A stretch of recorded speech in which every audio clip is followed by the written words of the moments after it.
हाँ भाई बच्चों, जरा जल्दी से बताना ऑडियो वीडियो क्लियर है या नहीं। Good morning, good morning, good morning. Good morning बच्चों, गुड मॉर्निंग। बताइए, ऑडियो वीडियो क्लियर है? क्या मैं प्रॉपर दिखाई और सुनाई दे रहा हूँ सबको? आह, बताओ भाई बच्चों, यदि दिखाई और सुनाई दे रहा हूँ तो संडे कल है, और कल का जो टेस्ट है उसका सिलेबस एक बार फिर बता दे रहा हूँ। एक बार संडे टेस्ट का सिलेबस आप सभी बच्चों को फिर बता दे रहा हूँ, है ना।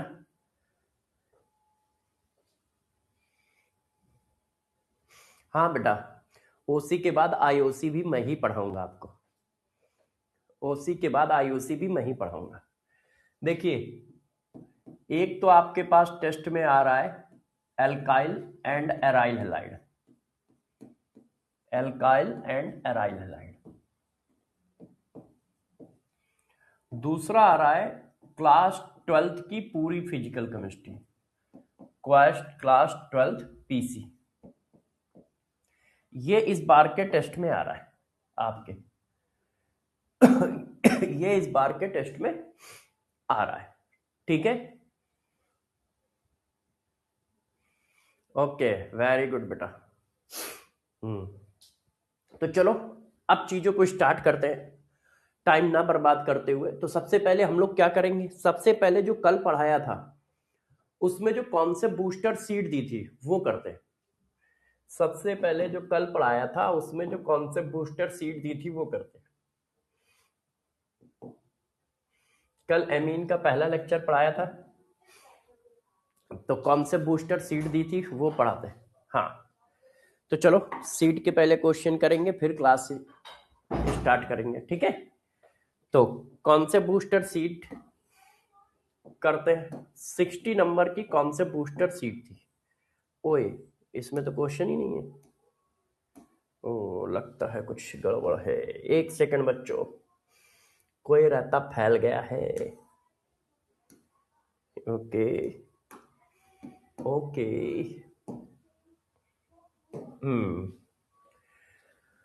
हाँ। तबीयत यार ठीक नहीं चल रही, पता नहीं क्या है। अंदर से कमजोरी लग रही, फीवर फीवर है, खांसी आ रही, गला बैठा हुआ है।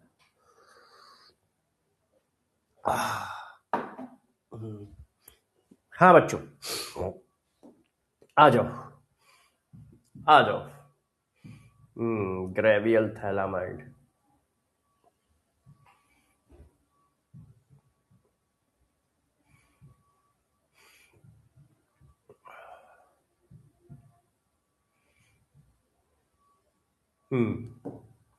ये देखिए, सब लोग आंसर बताएं, सब लोग बताएं कैसे करोगे। तब तक मैं जरा ब्लैक कॉफी पी लेता हूं। बताइए, एसिड की रिएक्शन अमोनिया से कर रहे हो तो एसिड एसिड है, अमोनिया बेस है, तो एसिड और बेस रिएक्शन सॉल्ट बनेगा। एसिड और बेस रिएक्शन होगी तो क्या बनेगा भाई, सॉल्ट बनेगा।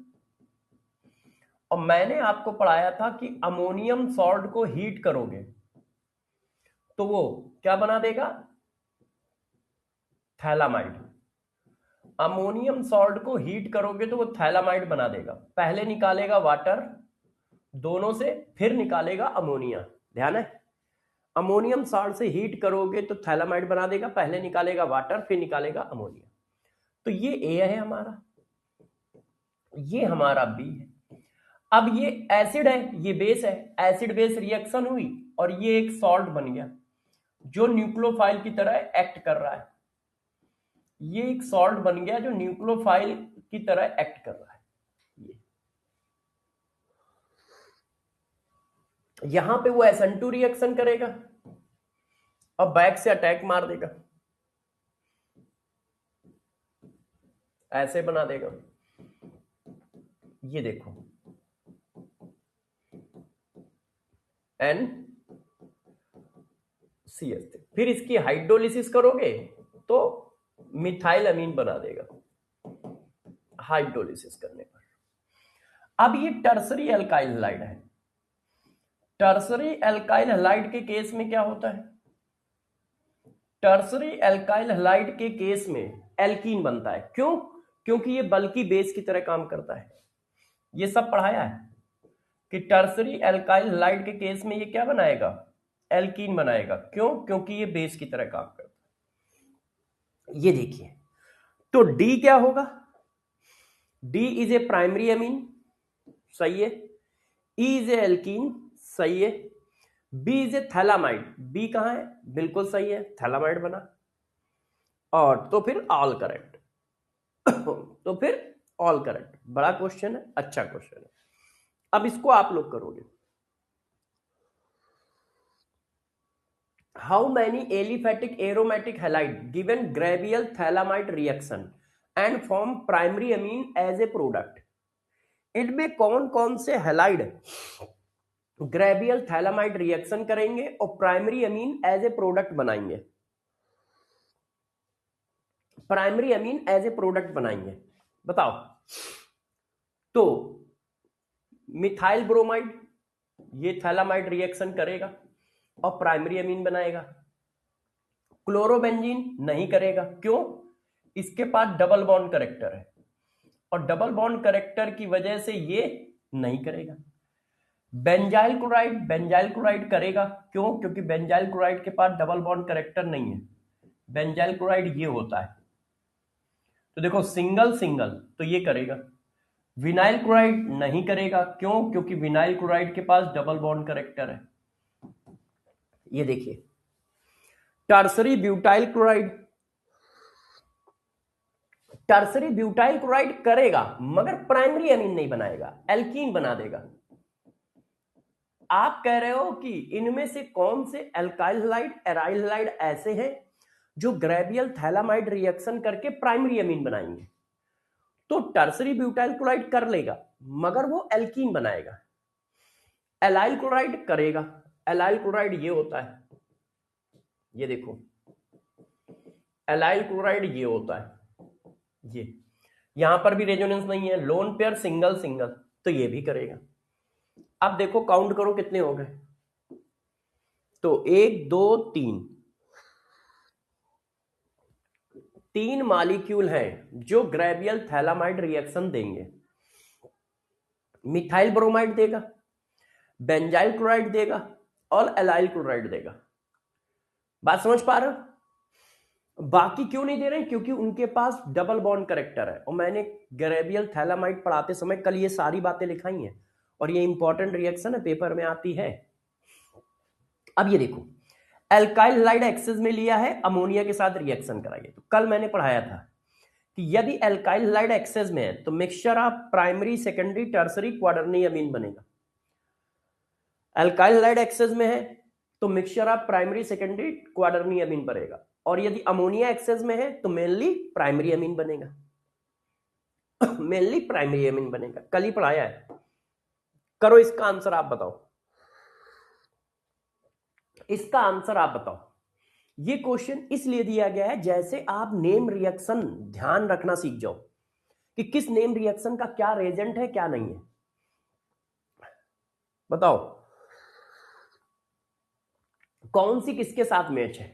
देखो, एमाइड ग्रुप है Br2 और KOH, ये कौन सी रिएक्शन है? एमाइड ग्रुप Br2 और KOH के साथ किसमें चला जाता है? प्राइमरी अमीन में। इसको क्या कहते हैं? Hopman degradation. ये क्या है? Hopman degradation. कि एमाइड ग्रुप की रिएक्शन Br2 और KOH से कराओगे। सर मेरा डाउट तो प्लीज एडवांस बुक का है, हेलो एरिन का, ortho para directing due to resonance effect of halogen atom minus I effect of halogen atom, दोनों की वजह से होगा ना? खान, बस बेटा खान, अभी आपका डाउट बताता हूं ये वाला क्वेश्चन करने के बाद, ठीक है? आ जाओ।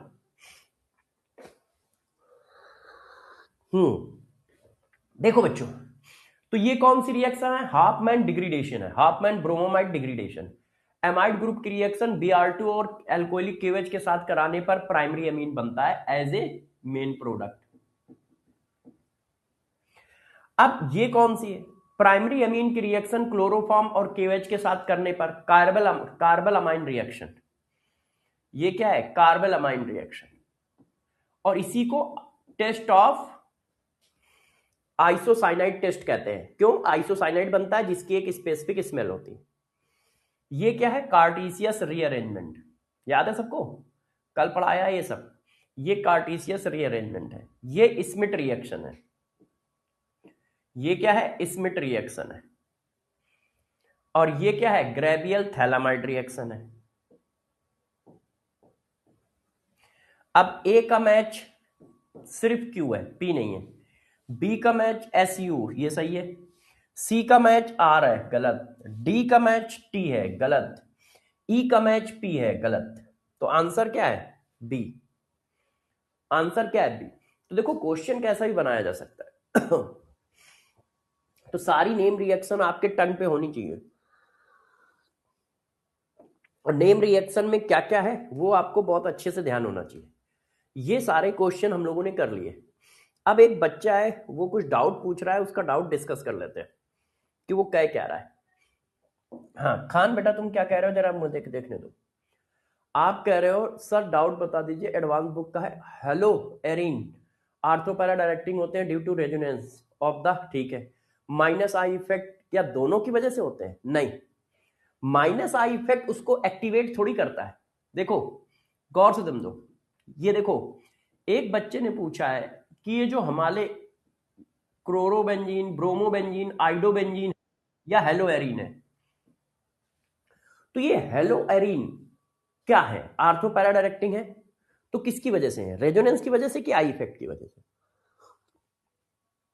तो देखो जरा, आर्थोपैरा पे माइनस जा रहा है तो किसकी वजह से जा रहा है? ये लोन पेयर इधर है, ये इधर गए।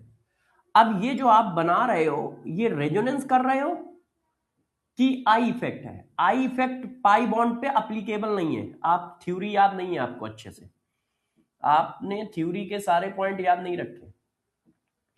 आई इफेक्ट पाई बॉन्ड पे अप्लीकेबल नहीं है, और यहां पाई बॉन्ड का डीलोकलाइजेशन कर रहे हो। ये तो रेजोनेंस है। तो रेजोनेंस की वजह से आर्थो पे माइनस आया, पैरा पे माइनस आया, आर्थो पे माइनस आया। तो ये जो आर्थो एंड पैरा डायरेक्टिंग है,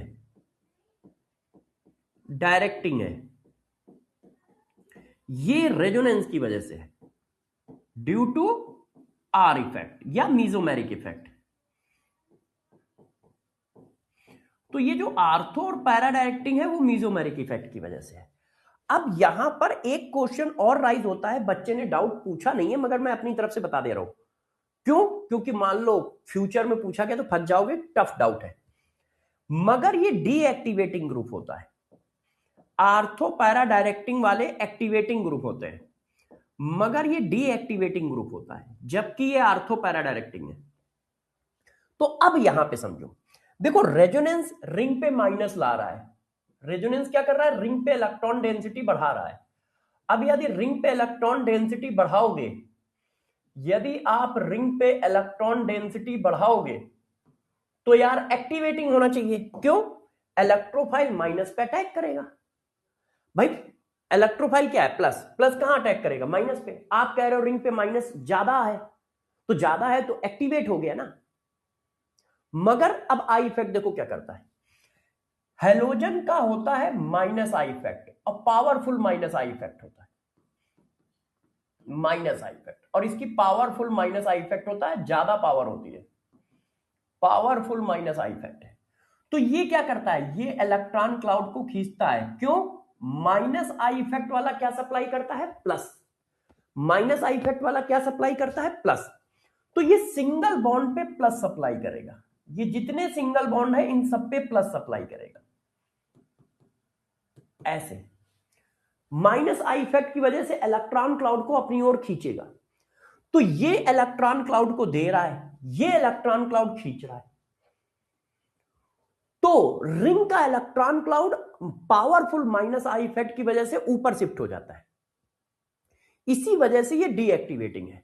तो पूछा जाए डीएक्टिवेटिंग ग्रुप किसकी वजह से है, तो आप आंसर दोगे due to minus I effect, due to minus I effect of x.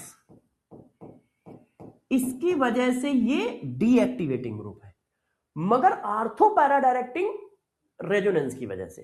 ठीक है, दोनों क्वेश्चन का आंसर दे दिया है। डीएक्टिवेटिंग क्यों है? क्योंकि मान लो 10 इलेक्ट्रॉन क्लाउड रेजोनेंस ने नीचे भेजा, तो 12 electron cloud minus I effect के थ्रू हेलोजन ने ऊपर खींच लिया, तो रिजल्टेंट क्या आया? इलेक्ट्रॉन क्लाउड की कमी रिंग पर, इलेक्ट्रॉन क्लाउड की कमी रिंग पर। मगर कमी होने के बाद भी रिलेटिवली इलेक्ट्रॉन क्लाउड कहां ज्यादा है? आर्थो। जैसे 3 लोग थे, एक के पास 2 रुपए थे, एक के पास 10 रुपए थे, और एक के पास 1000 रुपए थे। तो 1000 वाला अमीर था, मैंने क्या किया? उसके पैसे छीन लिए, उसके पैसे छीन लिए। अब उसके पास 15 रुपए हैं, मगर रिलेटिवली अभी भी वो अमीर है बाकी लोगों से। तो minus I effect electron cloud को ऊपर खींच लेता है, मगर जितना भी इलेक्ट्रॉन क्लाउड रिंग के पास अब रह गया है उसमें रिलेटिवली आर्थो और पैरा पे ज्यादा है, इसीलिए ये आर्थो पैरा डायरेक्टिंग है। और माइनस आई इफेक्ट इसको डीएक्टिवेट करता है। डाउट क्लियर हो गया बेटा तुम्हारा? मुन्ना, तुम्हारा डाउट क्लियर हो गया? मुन्ना, डाउट क्लियर बेटे? अरे यार, doubt clear?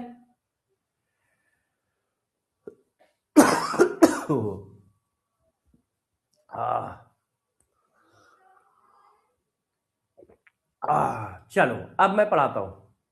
Okay, very good. अब समझ गए ना? बहुत सही। सर क्वेश्चन में कैसे समझ आएगा कि रिएक्शन पूछ रहा है? तो मैम बहु मारेंगे गौतम, वो क्वेश्चन में खुद पूछेगा ना। वो रिएक्शन इलेक्ट्रोफाइल देगा तो आर्थोपैरा पे ऐड कर दो, बवाल खत्म। इलेक्ट्रोफाइल देगा, आर्थोपैरा पे ऐड कर दो, उसमें कोई दिक्कत थोड़ी ना है। चलो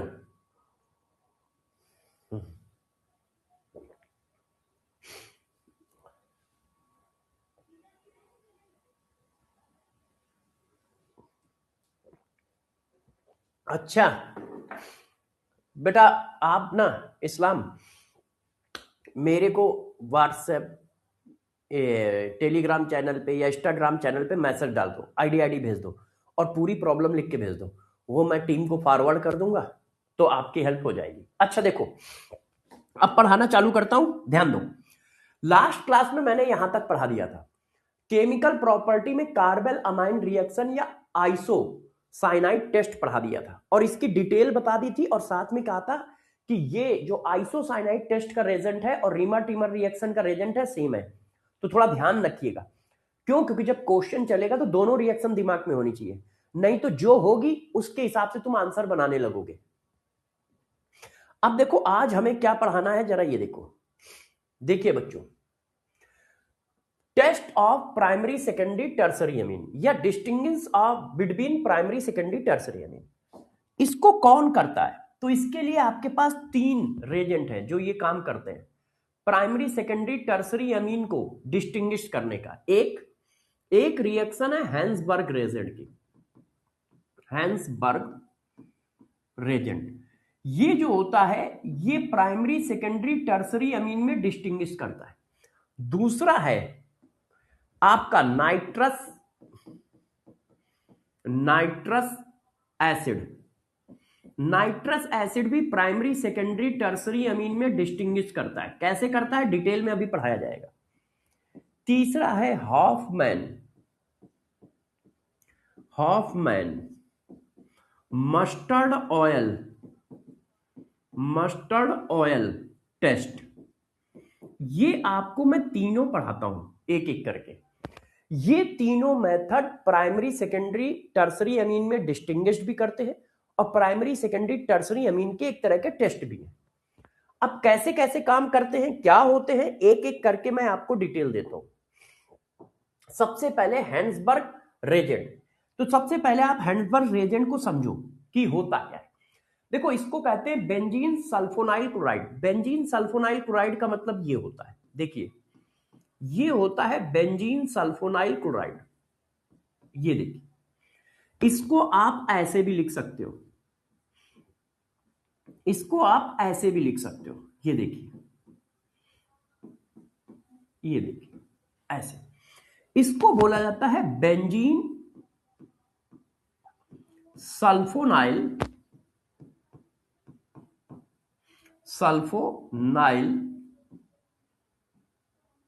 क्लोराइड, बेंजीन सल्फोनाइल क्लोराइड। ये देखो ये होता है पीएच SO2Cl, मतलब इसका मॉलिक्यूलर फॉर्म लिखना चाहो तो मॉलिक्यूलर फॉर्म ये है पीएच SO2Cl। अब क्या होता है, कभी कभी क्वेश्चन को टफ करने के लिए वो बेंजीन सल्फोनाइल क्लोराइड डायरेक्ट नहीं डालते हैं, रिएक्शन को पीछे से स्टार्ट करते हैं। तो देखो ये बनता कैसे है, ये देखो आपका सल्फोनिक एसिड है, ये देखिए बच्चों ये क्या है, सल्फोनिक एसिड। चेक करो सारे बच्चे, ये सल्फोनिक एसिड है, ये देखो सल्फोनिक एसिड का मैंने फिगर बना दिया है, ये देखिए। अब सल्फोनिक एसिड की रिएक्शन में ये देखो जरा चेक करके बताओ ये क्या है, अल्कोहल है, ये देखो OH। आपको OH की जगह क्या लाना है, Cl। देखो आपको OH की जगह Cl लाना है, बेंजीन सल्फोनाइल बन जाएगा। तो आप क्या करो, इसकी रिएक्शन चाहे तो PCl5 से करा दो, चाहे PCl3 से करा दो, चाहे SOCl2 से करा दो। ये सब क्या करते हैं, OH की जगह Cl लाते हैं, ध्यान है अल्कोहल में पढ़ाया है। तो ये बना देते हैं बेंजीन सल्फोनाइल क्लोराइड। तो कभी कभी क्वेश्चन को वो पीछे से उठाएंगे यहां से, तो आप सोचोगे ये रिएक्शन तो कभी पढ़ाई नहीं गई है, ये पता नहीं क्या पूछ रहा है। तो वो डायरेक्ट बेंजीन सल्फोनाइल क्लोराइड ना डाल के रिएक्शन को पीछे से उठाएगा। तो इस रिएक्शन को आप ध्यान रखिएगा कि सल्फोनिक एसिड की रिएक्शन हमें यदि PCl5, PCl3, SOCl2 से कराई जाए तो क्या होगा भाई, इसके पास OH ग्रुप है और ये सब क्या करते हैं, अल्कोहल की जगह Cl लाते हैं, तो अल्कोहल की जगह Cl आ गया और बन गया बेंजीन सल्फोनाइल क्लोराइड।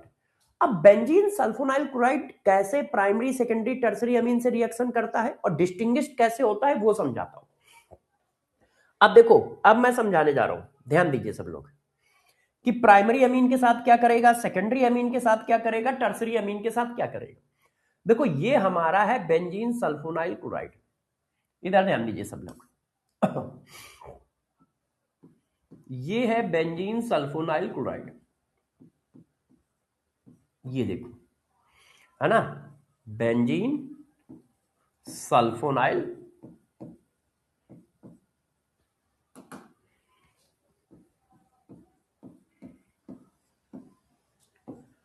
क्लोराइड। अब देखना बच्चों जरा इसको अच्छे से समझो कि ये किस तरह से काम करेगा।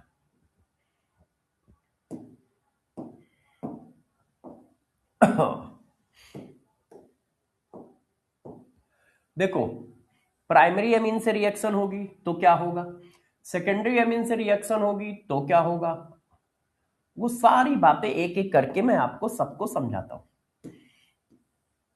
देखिए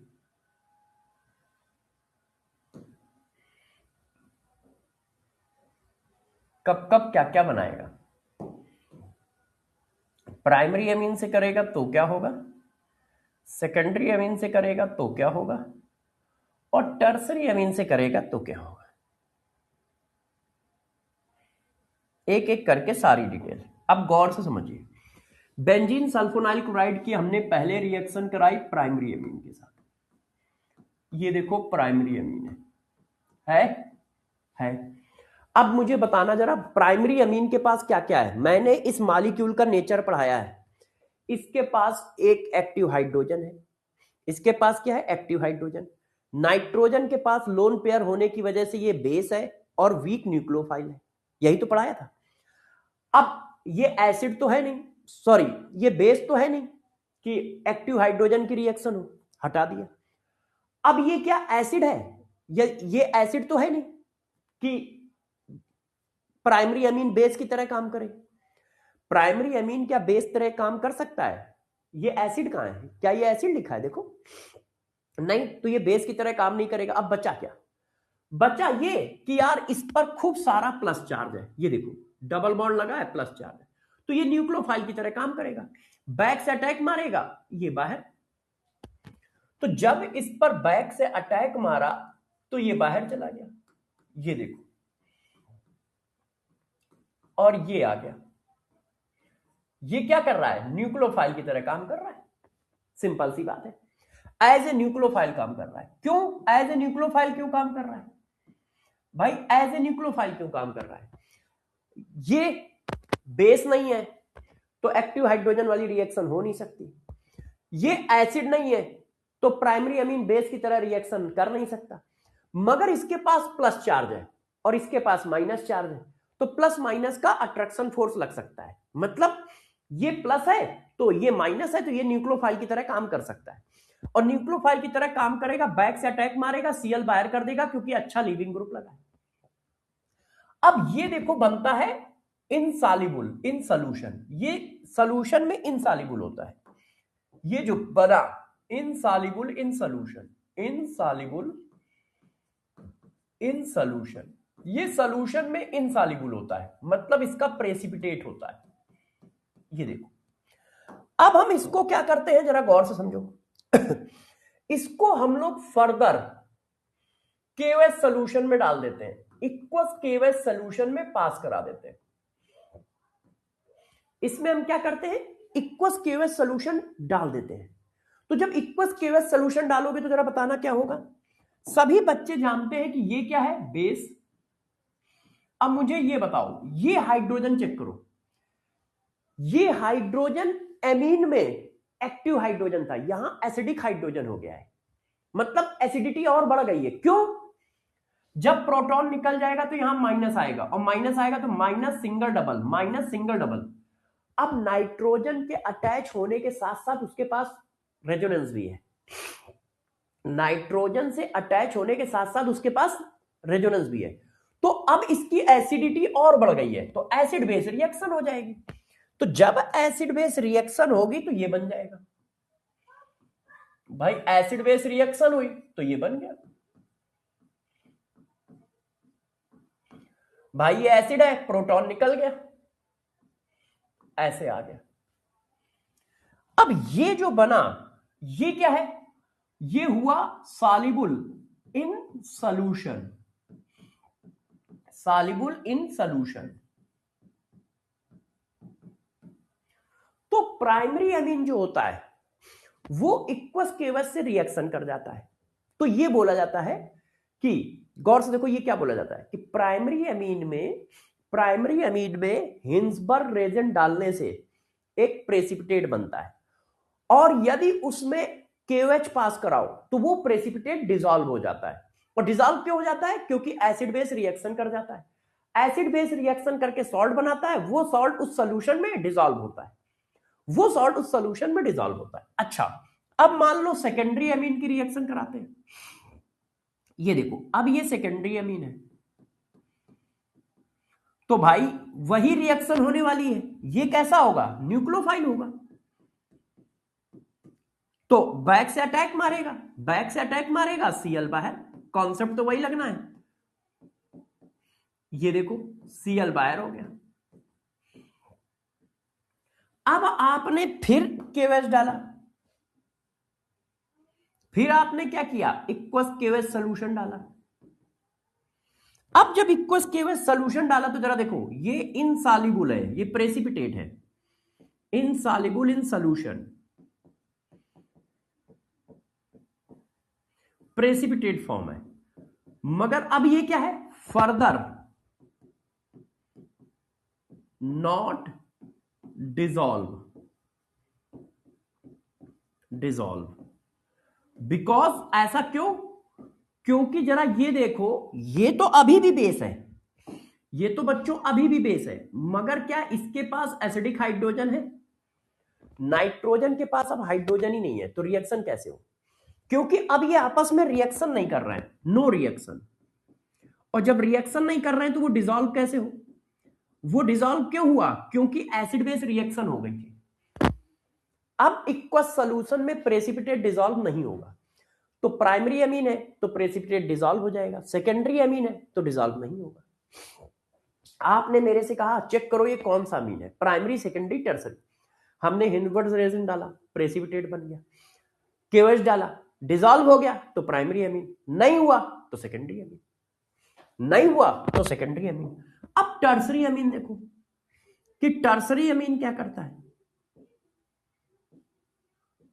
ये देखो ये टर्सरी अमीन है। टर्सरी अमीन क्या है, चेक करो, ये भी बल्कि, इसके पास भी बेंजीन रिंग है और ये भी बल्कि, तो ये हिंसबर्ग रेजेंट से ही रिएक्शन नहीं करता है, नो प्रेसिपिटेट फॉर्म, मतलब ये हिंसबर्ग रेजेंट से ही रिएक्शन नहीं करता है, पहली रिएक्शन नहीं होती है, not react with Hinsberg reagent, Hinsberg reagent because bulkness of nucleophile, nucleophile मतलब टर्सरी अमीन। भाई एक तो वीक है, पहली बात टर्सरी अमीन वीक है, ऊपर से बल्कनेस है, तो बल्कनेस की वजह से यहां पे अटैक ही नहीं कर पाता है। तो जरा देखो, आपने मेरे से पूछा सर जरा चेक करके बताओ ये प्राइमरी है कि सेकेंडरी है, टर्सरी है। मैंने हिंसबर्ग रेजेंट डाला, प्रेसिपिटेट बन गया, तो प्राइमरी या सेकेंडरी में से कोई है। प्रेसिपिटेट बना ही नहीं, इसका मतलब हिंसबर्ग रेजेंट ने ही रिएक्शन नहीं की, तो टर्सरी अमीन है। प्रेसिपिटेट बन गया तो प्राइमरी सेकेंडरी में से कोई एक हो सकता है। मैंने फिर इक्वस क्यूएस सोल्यूशन डाला, उस इक्वस क्यूएस सोल्यूशन में प्रेसिपिटेट डिसॉल्व हो गया तो प्राइमरी, नहीं हुआ तो सेकेंडरी, नहीं हुआ तो सेकेंडरी, डिसॉल्व हो गया तो प्राइमरी। तो ये देखो टेस्ट है, ये टेस्ट है। प्राइमरी अमीन क्या करेगा, हिंसबर्ग रेजेंट से न्यूक्लियोफिलिक सब्स्टिट्यूशन रिएक्शन की, फिर एसिड बेस रिएक्शन की, तो प्रेसिपिटेट बना, एसिड बेस रिएक्शन करने की वजह से वो डिसॉल्व हो गया। यहां एसिडिक हाइड्रोजन नहीं है तो वो एसिड बेस रिएक्शन नहीं कर पाएगा, तो डिसॉल्व नहीं होगा। और ये हिंसबर्ग रेजेंट से ही रिएक्टर नहीं कर पाता। सर एक्टिव हाइड्रोजन भी तो नहीं है टर्सरी, हाँ बेटा बिल्कुल सही है प्रिंस, तुम्हारी वो भी बात सही है, क्या बात है, आप समझ गए हो, थोड़ा बहुत कॉन्सेप्ट पकड़ने लगे सब लोग, बहुत सही, बहुत सही, सही कह रहे हो, बच्चे कॉन्सेप्ट पकड़ने लगे हैं कि हाँ भाई सर इसमें ये नहीं है वो नहीं है, यही तो चाहता था मैं। अब देखो दूसरा सेकंड टेस्ट, सेकंड देखो, reaction with nitrous acid HNO2। तो सबसे पहले नाइट्रस एसिड के बारे में बताता हूं। देखो ये जो होता है अनस्टेबल होता है, आप HNO2 को डायरेक्ट HNO2 के फॉर्म में स्टोर कर ही नहीं सकते हो। HNO2 को डायरेक्ट HNO2 के फॉर्म में स्टोर नहीं किया जाता है, क्यों, क्योंकि अनस्टेबल है, ये तुरंत ब्रेक हो जाता है। तो हम लोग इसको स्टोर करते हैं ऐसे, NaNO2 ऑब्लिक HCl, ऐसे स्टोर करते हैं।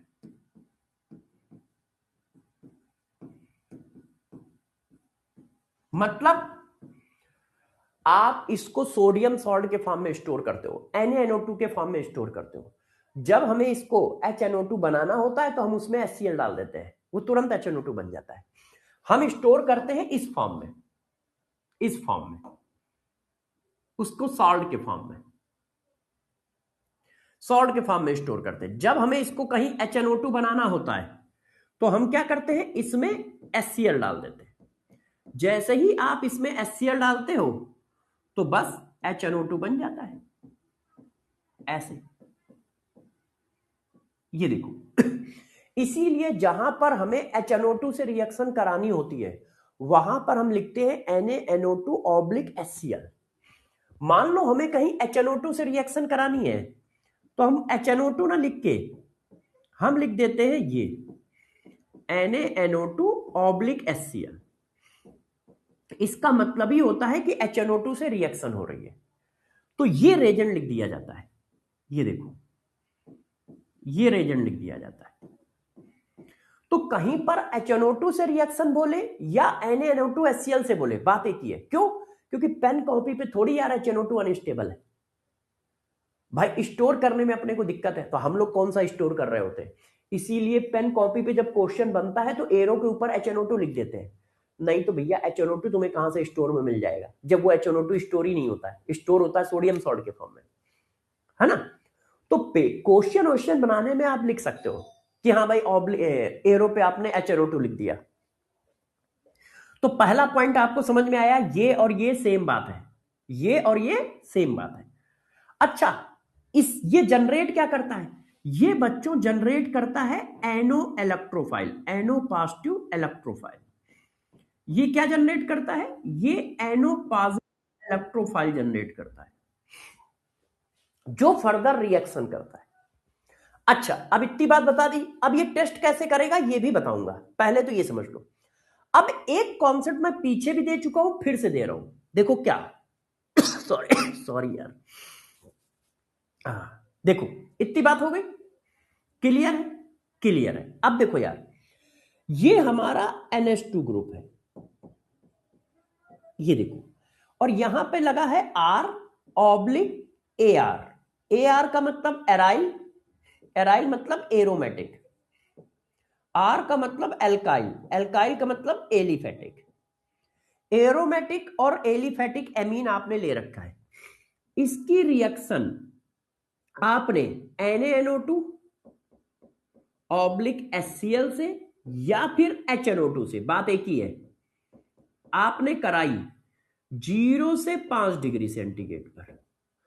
तो ये जो NH2 ग्रुप है ये कन्वर्ट हो जाता है किसमें? डाइजोनियम सॉल्ट में, इसमें एलिफेटिक और एरोमेटिक डाइजोनियम सॉल्ट, ऐसे ये स्टेबल होते हैं, stable at very low temperature, very low temperature. और वो वेरी लो टेम्परेचर क्या होता है? 0 के आसपास, 0 से 5 डिग्री। और ये अनस्टेबल होते हैं हर टेम्परेचर पे, एलिफेटिक वाले ये हर टेम्परेचर पे अनस्टेबल है, जिसकी वजह से इनकी फर्दर ये ब्रेक हो जाते हैं, ये फर्दर ब्रेक हो जाते हैं और कार्बोकटायन बनाते हैं, कार्बोकटायन बनाते हैं, और फिर यहां पर वाटर अटैक करके अल्कोहल बना देता है। ये देखो, अल्कोहल बना देता है। ये मैंने अल्कोहल के टेस्ट में भी पढ़ाया है, ये मैंने अल्कोहल में भी पढ़ाया है, ठीक है? किसका प्रेसिपिटेट पहले बनेगा? मंडल, किसमें बात कर रहे हो? मंडल, तुम किसमें बात कर रहे हो, किसका प्रेसिपिटेट पहले बनेगा? अरे प्रभु, प्राइमरी अमीन सेकेंडरी अमीन का मिक्सचर थोड़ी ले रहे हो आप। ये कह रहे हो कि इस बीकर में बताओ कि प्राइमरी अमीन है या सेकेंडरी अमीन है। आप ये मिक्सचर थोड़ी ले रहे हो कि प्राइमरी अमीन सेकेंडरी अमीन का मिक्सचर ले लिया। हम कोई सेपरेशन थोड़ी कर रहे हैं, हम टेस्ट कर रहे हैं। टेस्ट का मतलब होता है कि आइडेंटिफिकेशन, सेपरेशन नहीं कर रहे हैं, है ना? सेपरेशन नहीं कर रहे, बात समझ पाए? हाँ। जैसे दो लोग बैठे हैं, अब आप हमसे ये कह रहे हो कि टेस्ट करके बताओ, या बताओ मुझे कि इसमें बॉयज कौन है गर्ल्स कौन है। उनको हम अलग अलग नहीं कर रहे हैं कि एक को इस रूम में बैठाना है, दूसरे को दूसरे रूम में बैठाना है। बस हमें ये देखना है कि हाँ वो है क्या, बॉयज गर्ल्स है, गर्ल्स गर्ल्स है, या बॉयज बॉयज है। अच्छा देखो, तो एरोमेटिक डाइजोनियम सॉल्ट बहुत लो टेम्परेचर पे स्टेबल होते हैं, एलिफेटिक डाइजोनियम सॉल्ट अनस्टेबल होते हैं, तो तुरंत कार्बोकटायन बनाते हैं और अल्कोहल में कन्वर्ट हो जाते हैं। अब टेस्ट कैसे होगा? तो अब मैं आपको टेस्ट करके दिखाता हूं कि ये टेस्ट में कैसे कन्वर्ट होगा। तो देखो बच्चों, अब आप गौर से ध्यान दो, बिल्कुल उसी तरह से बनाते हैं जो हम लोगों ने वहां बनाया है, वही चीज हमें यहां पर भी बनानी है। कैसे बनानी है अब आपको मैं करके दिखाता हूं। देखो, ये हमारा हो गया HNO2, या आप कह सकते हो NaNO2 HCl। दोनों में से कोई भी चीज लो, बात एक ही है, दोनों में से कोई भी चीज लो, बात एक ही है, ये सिर्फ कहने की बातें हैं। अब आपने क्या किया, अब आपने क्या किया, इसको प्राइमरी अमीन में डाला या सेकेंडरी अमीन में डाला। तो देखो, जब डालोगे तो क्या क्या होगा, कैसे कैसे होगा, ठीक है? सब लोग जरा ध्यान देंगे।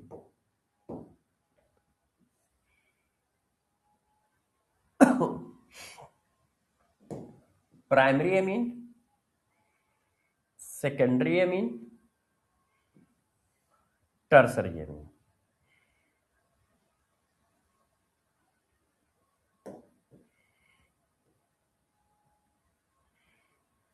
हाँ, अब देखो बच्चों, कब कब क्या क्या होगा। आपने इसमें डाला प्राइमरी अमीन, तो प्राइमरी अमीन क्या मैंने बताया था क्या बनेगा, डाइजोनियम सॉल्ट बनेगा।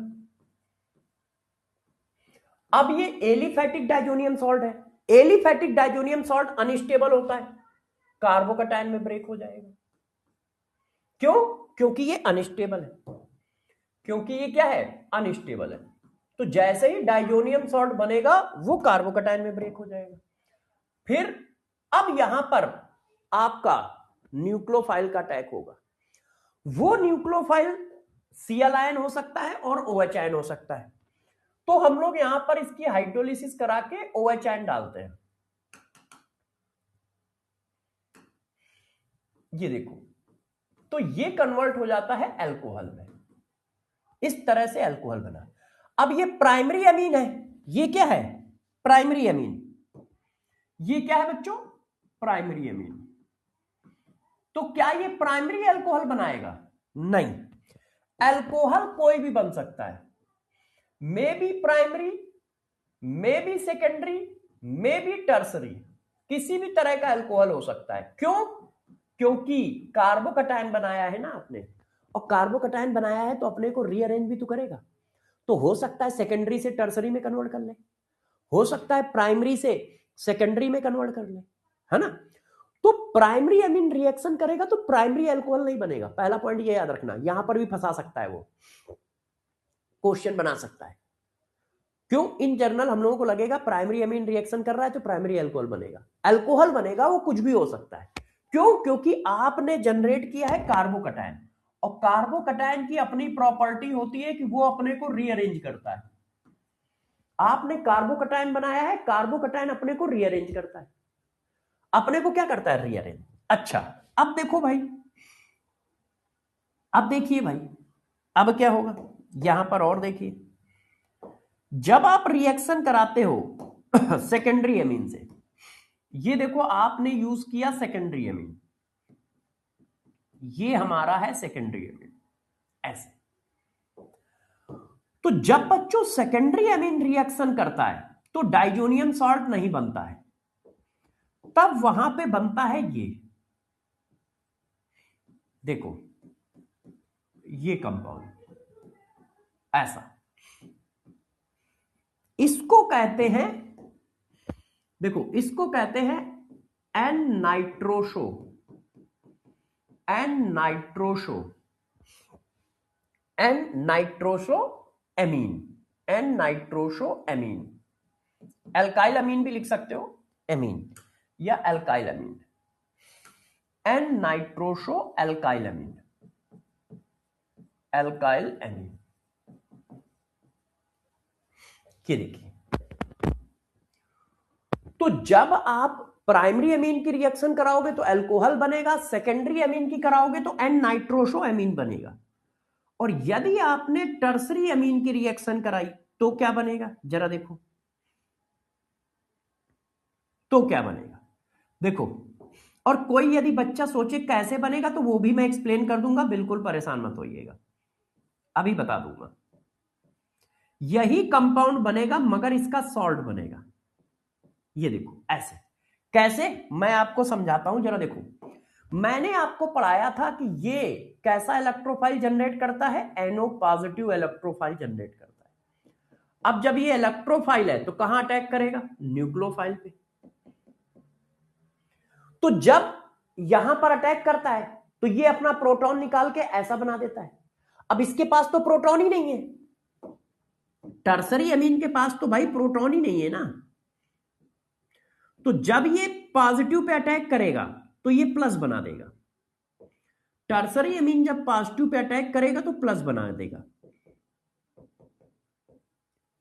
ये देखो, इस पर लोन पेयर ने अटैक किया तो इसको जब अपने, ये प्लस है तो प्लस को इसने अपने इलेक्ट्रॉन दे दिए तो ये तो जीरो हो गया, प्लस को अपने इलेक्ट्रॉन दे दिए तो ये तो जीरो हो गया, मगर ये प्लस हो गया सॉरी। अब इस प्लस को न्यूट्रल करने के लिए इसके पास हाइड्रोजन नहीं है, इसके पास हाइड्रोजन है। जब इसने दिया तो ये ऐसे आया, ऐसे देखो ऐसे। अब इसने क्या किया, प्रोटॉन निकाल दिया, अपने इलेक्ट्रॉन इसको दे दिए और प्रोटॉन निकाल दिया, तो ये बन गया और अपने को न्यूट्रल कर लिया।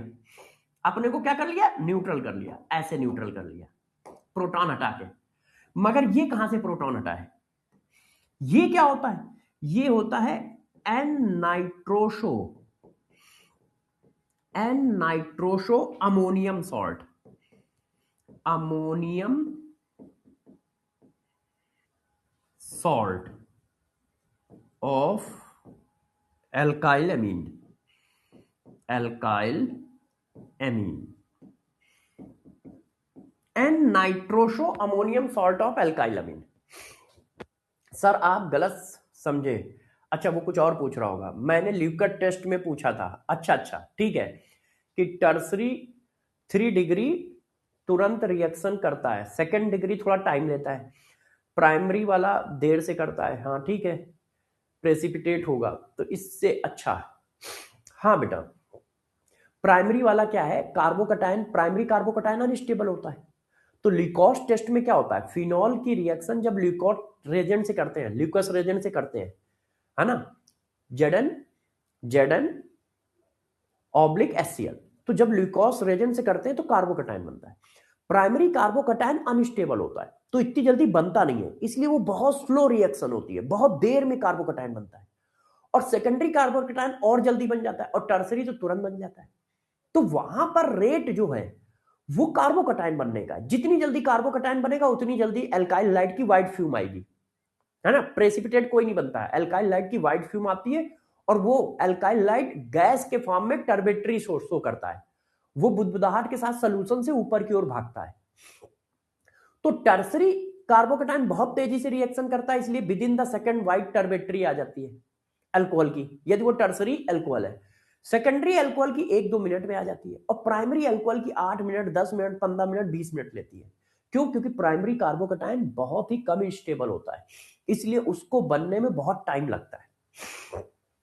अब देखो यार बच्चों, तो HNO2 जो होता है ये भी क्या करता है, प्राइमरी, सेकेंडरी और टर्सरी अमीन में डिस्टिंग्विश करता है। कैसे करता है, ऐसे करता है, यदि प्राइमरी अमीन है तो अल्कोहल बनेगा, सेकेंडरी अमीन है तो एन नाइट्रोसो एल्काइल अमीन बनेगा, और टर्सरी अमीन है तो एन नाइट्रोसो अमोनियम सॉल्ट बनेगा, अमोनियम सॉल्ट बनेगा। तो तीनों में अलग अलग प्रोडक्ट बनना है, इसीलिए ये डिस्टिंक्शन में भी यूज होता है, टेस्ट में भी यूज होता है, डिस्टिंक्शन में भी यूज होता है, टेस्ट में भी यूज होता है। ठीक है, ध्यान रखिएगा सब लोग। अब mustard oil, last and final. देखो ये कम याद रखना, ये कम याद रखना, क्यों, क्योंकि ये एनसीईआरटी में नहीं है, इसलिए ये कम याद रखना। मस्टर्ड ऑयल टेस्ट मैं बताता जाऊंगा कि क्या ज्यादा याद रखना है, क्या कम याद रखना है, तो इसको कम याद रखिए क्योंकि ये एनसीईआरटी में नहीं है। तो अब पहले टेस्ट बताता हूं प्राइमरी अमीन का, कि यदि प्राइमरी अमीन टेस्ट करेगा तो कैसे करेगा, मस्टर्ड ऑयल टेस्ट। देखो बच्चों, प्राइमरी अमीन किस तरह से रिएक्शन करता है ना, गौर समझिए, सब लोग ध्यान दीजिएगा। देखो प्राइमरी अमीन की मैंने रिएक्शन कराई, ये देखो सल्फर डाई, ये देखो जैसे कार्बन डाइऑक्साइड होता है ना, तो कार्बन डाई सल्फाइड है। अब कार्बन डाई सल्फाइड से कराई तो क्या ये एसिड है, नहीं, तो हाइड्रोजन की रिएक्शन तो होगी नहीं। क्या ये बेस है, नहीं, तो अमीन एज ए बेस काम करेगा नहीं। ये क्या है, ये इलेक्ट्रोफाइल है, क्यों, प्लस चार्ज है और ये माइनस चार्ज है, डबल बॉन्ड है और डिफरेंट एटम के बीच में, तो ये क्या काम करेगा, न्यूक्लियोफाइल की तरह काम करेगा, न्यूक्लियोफाइल की तरह काम करेगा, बैक से अटैक, ये पाई बॉन्ड खुल गया, तो ये बन गया, क्या बन गया, ये देखो,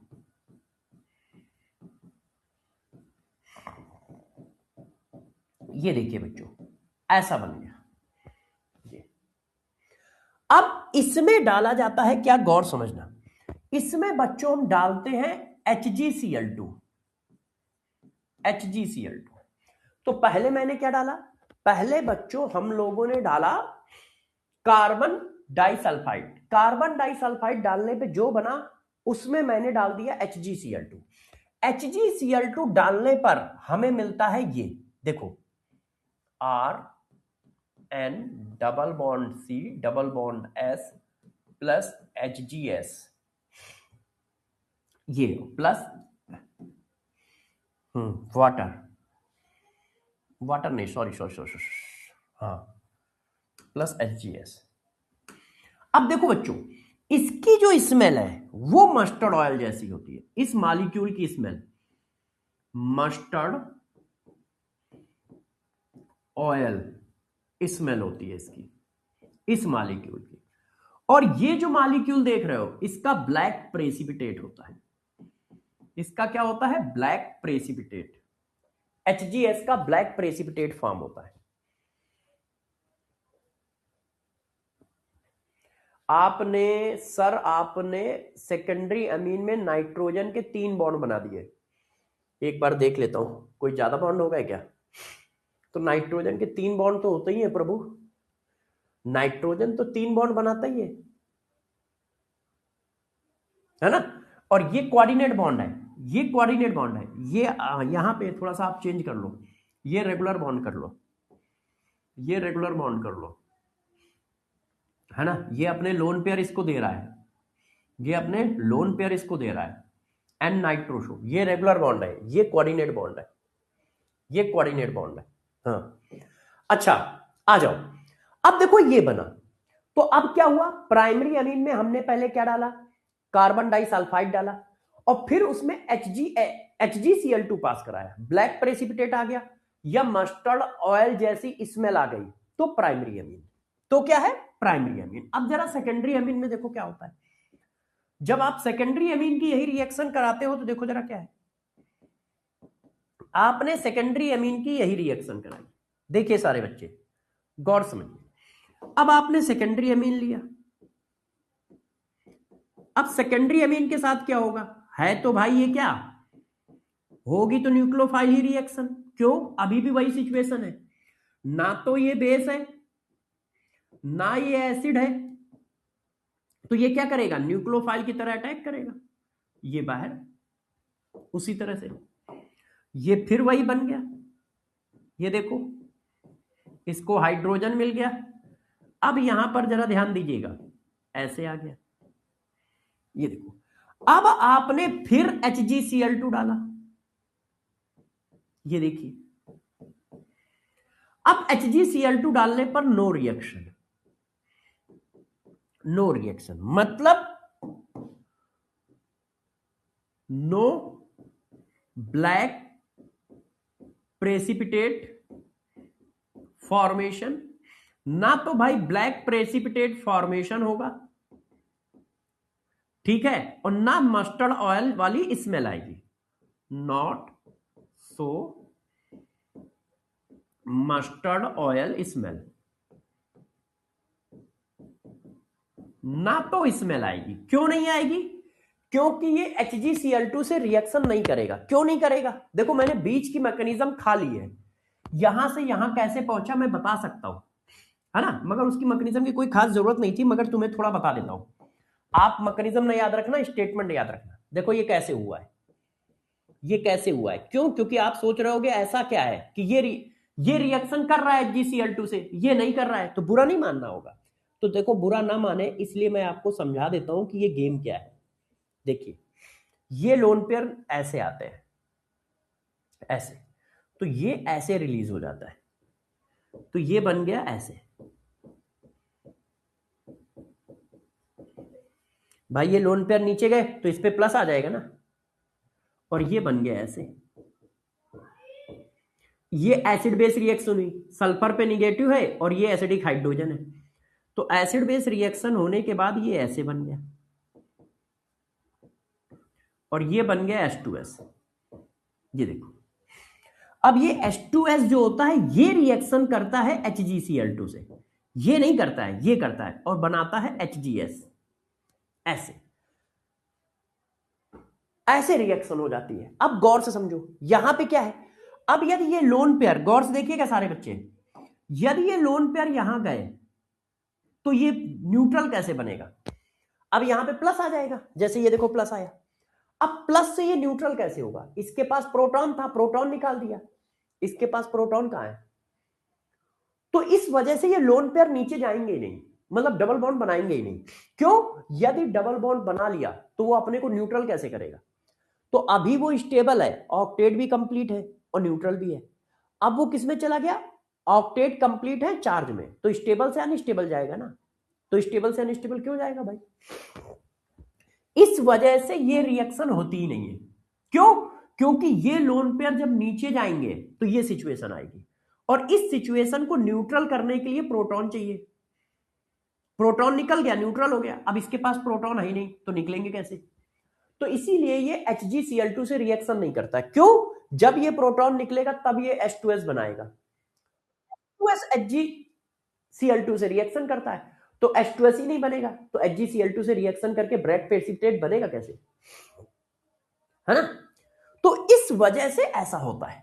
अब बात आती है टर्सरी अमीन की, मैं ये रफ कर रहा हूं, ठीक है, मैं ये रफ कर रहा हूं, ये समझाने के लिए मैंने सिर्फ लिखा है, इतनी हैवी मैकेनिज्म की आपको जरूरत नहीं है, आपको जरूरत नहीं है, आप बस स्टेटमेंट वाइज याद रखोगे, कैसे मैं अभी बताता हूं। टर्सरी अमीन, अब बच्चों टर्सरी अमीन की बात करें तो टर्सरी अमीन क्या है, टर्सरी अमीन आप सबको पता है बल्कि होता है, ये देखो, ये देखिए, तो टर्सरी अमीन बल्कि होता है और इनकी भी इलेक्ट्रोनिगेटिविटी में बहुत ज्यादा डिफरेंस नहीं होता है, तो ये रिएक्शन ही नहीं करता है, ये इसी से रिएक्शन नहीं करता है, इसी से रिएक्शन नहीं करता है, H2S से ही नहीं करता है, no reaction, no reaction due to bulkness, due to bulkness, अपने बल्कनेस की वजह से वो रिएक्शन ही नहीं करता है। ये देखो, तो अब कैसे पहचाना, आपने कहा ये कौन सा अमीन है बताओ, मैंने क्या किया, कार्बन डाइसल्फाइड पास कराया, कार्बन डाइसल्फाइड पास कराया और फिर HgCl2 डाला, यदि ब्लैक प्रेसिपिटेट बन गया या मस्टर्ड ऑयल जैसी स्मेल आ गई तो प्राइमरी अमीन, HgCl2 डाला, ब्लैक प्रेसिपिटेट नहीं बनना है तो सेकेंडरी अमीन, और कार्बन डाइसल्फाइड से ही रिएक्शन नहीं हो रही है तो टर्सरी अमीन, कार्बन डाइसल्फाइड से ही रिएक्शन नहीं हो रही है तो टर्सरी अमीन, तो क्या होगा, टर्सरी अमीन होगा। तो ये तीनों डिस्टिंग्विश भी करते हैं और साथ साथ में प्राइमरी सेकेंडरी अमीन के टेस्ट भी हैं, और रिएक्शन तो है ही है, रिएक्शन तो है कि प्राइमरी अमीन क्या करेगा, सेकेंडरी अमीन क्या करेगा, टर्सरी अमीन क्या करेगा। तो बात समझ पाए, क्या किया मैंने, आपने कहा ये बताओ कौन सा अमीन है, मैंने कार्बन डाइसल्फाइड डाला, फिर HgCl2 डाला, ब्लैक प्रेसिपिटेट आ गया तो प्राइमरी, नहीं आया तो सेकेंडरी, और कार्बन डाइसल्फाइड से ही कोई रिएक्शन नहीं हो रही है तो टर्सरी, कार्बन डाइसल्फाइड से ही कोई रिएक्शन नहीं हो रही है तो टर्सरी। तो ये बेटा मैंने सारे टेस्ट आपको पढ़ा दिए कि भाई किसके किसके क्या क्या टेस्ट थे और कैसे करते हैं, ठीक है, बस यही पार्ट रह गया था, यही वाला पार्ट रह गया था। अब हम लोग क्या करने जा रहे हैं, अब देखो हम लोग क्या करने जा रहे हैं, एनिलीन, अब एनिलीन कर रहे हैं। अब इसमें मुझे, हम लोगों को सब कुछ आता है, इस वजह से मैं थोड़ा फास्ट रहूंगा, क्यों, आपको ये सब कुछ आता है, कैसे आता है वो मैं लिख के दे रहा हूं, आप आंसर बनाएं, आप सभी बच्चे आंसर बनाएं, मैं लिख रहा हूं, देखो ध्यान दीजिए, देखिए आप बताते जाइएगा, एनिलीन बना रहा हूं कि हाँ बना पाओगे कि नहीं, ये रिएक्शन जानते हो, बेंजामाइड, देखो ये देखिए बेंजामाइड की रिएक्शन हम करा रहे हैं Br2 के साथ KOH, बताओ क्या बनेगा, कौन सी रिएक्शन है, नेम रिएक्शन है, बहुत मारे जाओगे, बताओ बताओ, आप बताते जाइए। ये देखो CN ग्रुप है, CN का क्या करो, रिडक्शन कर दो, ठीक है, किसकी प्रेजेंस में, चाहो तो लिथियम एल्युमिनियम हाइड्रेट ले लो, ठीक है, इन THF मतलब ईथर, आपका मन नहीं कर रहा है तो आप B2S6 ले लो, ये भी तो रिएक्शन करता है, रिडक्शन करता है, आपका मन नहीं कर रहा है तो आप मेटल ले लो, है ना, PT ऑब्लिक, ये सब CN ग्रुप को किसमें चेंज कर देंगे, CN ग्रुप को चेंज कर देंगे CH2NH2 में। अच्छा एनिलीन नहीं बनेगा, सॉरी, नाइट्रो लगाओ, नाइट्रो लगाओ, क्यों? एनिलीन बनाना है। CH2NH2 तो एलिफेटिक हो गया। तो आप ये ले लो, ये ले लो, ये ले लो, या फिर ये ले लो, कल पढ़ाया है, SN/HCl ले लो, ध्यान है, ZN/HCl ले लो, Fe/HCl ले लो। ये सब के सब क्या करते हैं? ये सब के सब नाइट्रो ग्रुप को NH2 में चेंज कर देंगे। ये देखो एनिलीन बन गया। और ये कौन सी रिएक्शन है? ये नेम रिएक्शन है, हाफमैन डिग्रेडेशन रिएक्शन है। ये कौन सी रिएक्शन है? हाफमैन डिग्रेडेशन रिएक्शन है। तो आप ऐसे बना सकते हो, आप ऐसे बना सकते हो, और ये सारी रिएक्शन हम लोग पीछे पढ़ चुके हैं, है ना। अब देखो जरा इसके बाद, ये देखिए, ये हमारे पास क्या है? क्लोरोबेंजीन। अब क्लोरोबेंजीन को आप हाई टेम्परेचर पे NaNH2 में डाल दो, बहुत हाई टेम्परेचर पे, तो न्यूक्लियोफाइल है, रिप्लेस हो जाएगा, एनिलीन बन गया। ये देखिए एनिलीन बन गया हमारा। बनाने में क्या था? NH2 लगाना है, हमें क्या करना है? NH2 लगाना है, लगा दिया। आप डाइजोनियम सॉल्ट से बना लो। मैंने आपको पढ़ाया था कि डाइजोनियम सॉल्ट क्या है। डाइजोनियम सॉल्ट का मतलब है रिंग पे पॉजिटिव चार्ज। डाइजोनियम सॉल्ट का मतलब यहां पे पॉजिटिव है, तो आप क्या करो, एक न्यूक्लियोफाइल डाल दो NaNH2 का, तो बस न्यूक्लियोफाइल क्या करेगा? चिपक जाएगा। डाइजोनियम सॉल्ट की रिएक्शन तो सबसे सिंपल है, जो भी न्यूक्लियोफाइल डालोगे यहां चिपक जाएगा, जो भी न्यूक्लियोफाइल डालोगे यहां चिपक जाएगा, है कि नहीं। तो ये देखो एनिलीन बनाने के मेथड ऑफ प्रिपरेशन, कि आप एनिलीन बनाओगे कैसे। अब एनिलीन की केमिकल प्रॉपर्टी पे आ जाओ। अब एनिलीन के हम लोग क्या आ रहे हैं? Chemical property. अब जरा केमिकल प्रॉपर्टी के बारे में समझो, ठीक है, गौर से देखो कि केमिकल प्रॉपर्टी एनिलीन की पढ़ानी है, तो मैंने आपको हमेशा बताया है कि सबसे पहले मॉलिक्यूल के बारे में समझो कि एनिलीन है कैसा, एनिलीन के पास क्या खास बात है। तो गौर से देखिए एनिलीन के पास क्या खास बात। देखो एनिलीन के पास एक तो बेंजीन है, मतलब बेंजीन रिंग है, ये देखिए, और साथ में नाइट्रोजन है, और नाइट्रोजन के पास लोन पेयर है और हाइड्रोजन है, ये देखिए ऐसा है। अब एक एक करके आप बातों को समझते जाइए। ये जो हाइड्रोजन है ये एक्टिव हाइड्रोजन है, नाइट्रोजन से अटैच हाइड्रोजन है, एक्टिव हाइड्रोजन है, और एलिफेटिक एमीन से ज्यादा एक्टिव है। क्यों? क्योंकि इनके पास रेजोनेंस है। ये एलिफेटिक एमीन से ज्यादा एक्टिव है, क्यों? लोन पेयर सिंगल डबल, तो इनके पास रेजोनेंस है, तो ये किससे रिएक्शन आसानी से कर जाएंगे? RMGX से आसानी से रिएक्शन कर जाएंगे। ये किससे रिएक्शन आसानी से कर जाएंगे? मेटल से कर जाएंगे, मेटल से रिएक्शन कर जाएंगे और हाइड्रोजन गैस रिलीज कर देंगे, है कि नहीं। ये किससे रिएक्शन आसानी से कर जाएंगे? स्ट्रॉन्ग बेस, बहुत स्ट्रॉन्ग बेस डालोगे तो उससे रिएक्शन कर जाएंगे, एसिड बेस रिएक्शन कर जाएंगे। क्यों? क्योंकि ये हमारा एक्टिव हाइड्रोजन है, ये हमारा क्या है? Active hydrogen. तो स्ट्रॉन्ग बेस वाली जितनी सिचुएशन है उन सबसे बहुत फास्ट रिएक्शन हो जाएगी। अब अगला पॉइंट समझो, इसके पास क्या है? Lone pair. अब लोन पेयर होने की वजह से ये क्या शो कर रहा है, जरा देखो, लोन पेयर होने की वजह से ये electrophile aromatic substitution reaction show करेगा, electrophile aromatic substitution reaction, electrophile aromatic substitution reaction. अब इलेक्ट्रोफाइल एरोमेटिक सब्स्टिट्यूशन रिएक्शन मतलब EAS, तो ये कहां पर ऐड करेगा बताना पड़ेगा ना। तो ये कैसा है? आर्थो पैरा डायरेक्टिंग है। कैसे? अब आप चेक करो, ये आर्थो पैरा डायरेक्टिंग है। क्यों? लोन पेयर नीचे आएंगे ऐसे, तो ये ऐसे जाएगा, तो माइनस आर्थो पे आया, अल्टरनेट जाता है, पैरा पे आया, फिर आर्थो पे आया, तो ये आर्थो पैरा डायरेक्टिंग है। और साथ साथ में हाईली एक्टिवेटेड ग्रुप है, साथ साथ में हाईली एक्टिवेटेड ग्रुप है, हाईली एक्टिवेटेड ग्रुप है। ये बेंजीन रिंग को एक्टिवेट करता है, एक्टिवेटेड ग्रुप का मतलब माइनस चार्ज बहुत ज्यादा है, रेजोनेंस स्ट्रांग है, माइनस चार्ज बहुत ज्यादा है, आओ इलेक्ट्रोफाइल, प्लस आओ अटैक करो, प्लस आओ अटैक करो। तो यार हाइड्रोजन की वजह से ये होगी, इलेक्ट्रोफाइल कहीं आया तो यहां यहां यहां चिपक जाएगा, कहीं इलेक्ट्रोफाइल आया तो यहां यहां यहां चिपक जाएगा। इलेक्ट्रोफाइल एरोमेटिक सब्स्टिट्यूशन रिएक्शन का मतलब क्या है कि इलेक्ट्रोफाइल का अटैक, इलेक्ट्रोफाइल आएगा तो यहां यहां यहां चिपक जाएगा। अब ये लोन पेयर है, तो लोन पेयर एक और तरह से काम करते हैं।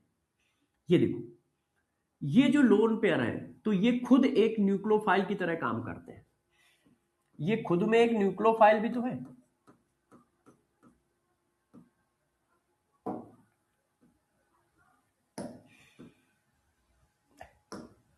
ये लोन पेयर है तो यार ये खुद में एक न्यूक्लियोफाइल भी तो है कि नहीं है।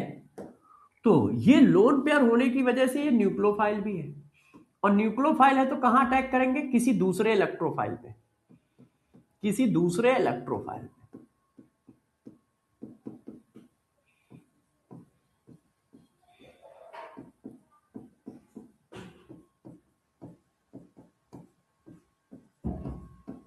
बस भाई इनके पास इतनी चीजें हैं।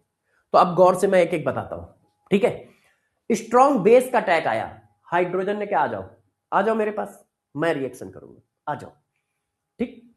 इलेक्ट्रोफाइल का अटैक आया, रिंग ने कहा तुम लोग परेशान ना हो, ये मेरी रिएक्शन है, आ जाओ। आर्थो पे चिपकाया, पैरा पे चिपकाया, ठीक है। स्ट्रॉन्ग बेस का अटैक आया, हाइड्रोजन।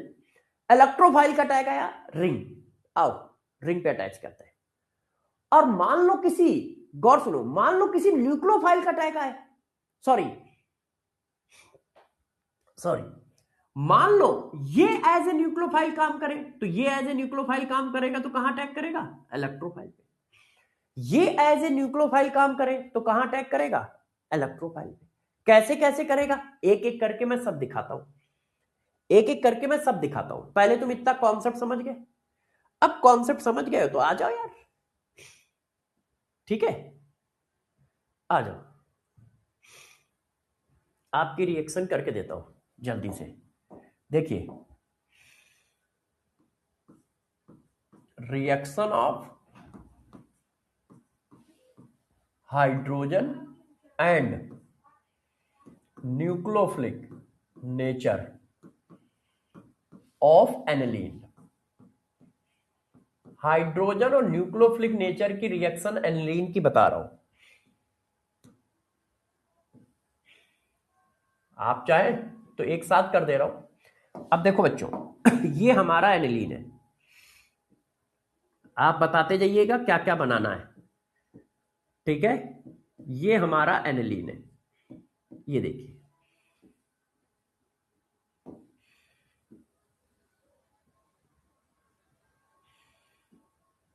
ओह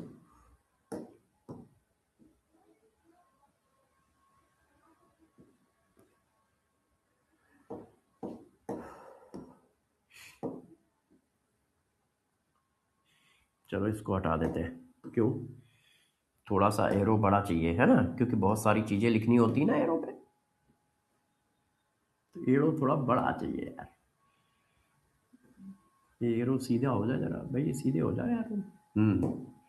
अब आ जाओ, आ जाओ, आ जाओ, आ जाओ, आ जाओ, आ जाओ, आ जाओ। चलो अब देखो जरा बच्चों, आप प्रोडक्ट बनाने के लिए रेडी हो जाओ, ठीक है। मैं रेजेंट लिख रहा हूं, आप बताना अपने हिसाब से क्या क्या बनेगा। पहला अटैक हुआ CH3MgBr का, आप देखो किसकी रिएक्शन है, किसको करनी चाहिए, अपना कराओ बैठ के, ठीक है। ये आपकी देखना है, आपको देखना है किस तरह से रिएक्शन होगी। दूसरा अटैक है सोडियम मेटल का, ये देखो जिस चीज की ज्यादा रिएक्शन है उस चीज को बताऊंगा। अच्छा ये लोन पेयर है तो ये बेस भी है, ये लोन पेयर है तो बेस भी है। मान लो HCl का अटैक करा दिया स्ट्रॉन्ग एसिड का, एक चीज यहां लिखना भूल गया, लिख देता हूं। लोन पेयर होने की वजह से ये बेस भी है, इस लोन पेयर की वजह से इसके पास बेसिक नेचर भी है, ये क्या है, वीक बेस भी है। लोन पेयर होने की वजह से ये वीक बेस भी है ना। ये देखो एसिड की रिएक्शन कराइए, तो एसिड बेस रिएक्शन कराइएगा। अब ये देखो, ये न्यूक्लियोफाइल की तरह कैसे काम करेगा। आपने इससे रिएक्शन करा दी, एसाइलेशन, आपने इससे रिएक्शन करा दी, ये देखिए ठीक है। अब इन रिएक्शनों को ध्यान दो और बताओ, आपने क्या किया, इस पर रिएक्शन करा दी, ये देखो। अब देखो बच्चों, अब करते हैं। तो ये क्या है, बेस है, एसिड बेस रिएक्शन हुई, तो भाई बेस ने प्रोटॉन गेन कर लिया, और ये क्या बन गया, सॉल्ट बन गया। ये क्या बन गया, सॉल्ट, ऐसे। अच्छा, मेटल है तो मेटल हाइड्रोजन गैस निकालेगा और सॉल्ट बना देगा।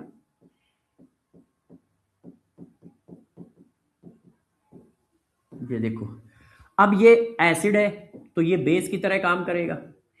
अभी तक बेस डाल रहे थे तो ये एसिड की तरह काम कर रहा था, मगर जब एसिड डालोगे तो ये बेस की तरह काम करेगा, मगर बेस में कौन, नाइट्रोजन, तो ये प्रोटॉन एक्सेप्ट कर लेगा। तो जब एनिलीन प्रोटॉन एक्सेप्ट करेगा तो क्या बन जाएगा, सॉल्ट। ये देखो ऐसे, इसको बोलते हैं एनिलीनियम आयन, NH3 पॉजिटिव को। इसका नाम कई बार आएगा इसलिए पूरा लिख देता हूं, एनिलीनियम आयन। तो एनिलीनियम क्लोराइड, अभी Cl लगा है तो क्लोराइड। ये देखो बन गया। अब ये न्यूक्लियोफाइल की तरह काम करेगा, क्यों, क्या ये बेस है, नहीं, तो ये वाली रिएक्शन नहीं होगी। क्या ये एसिड है, नहीं, तो एसिड बेस रिएक्शन नहीं होगी। तो ये न्यूक्लियोफाइल की तरह बैक से अटैक मारा, बाहर। ये न्यूक्लियोफाइल की तरह काम करेगा, बैक से अटैक मारा, बाहर। ये देखो, ठीक है। ये देखिए, ये देखो, ये देखिए, बैक से अटैक मारा, बाहर।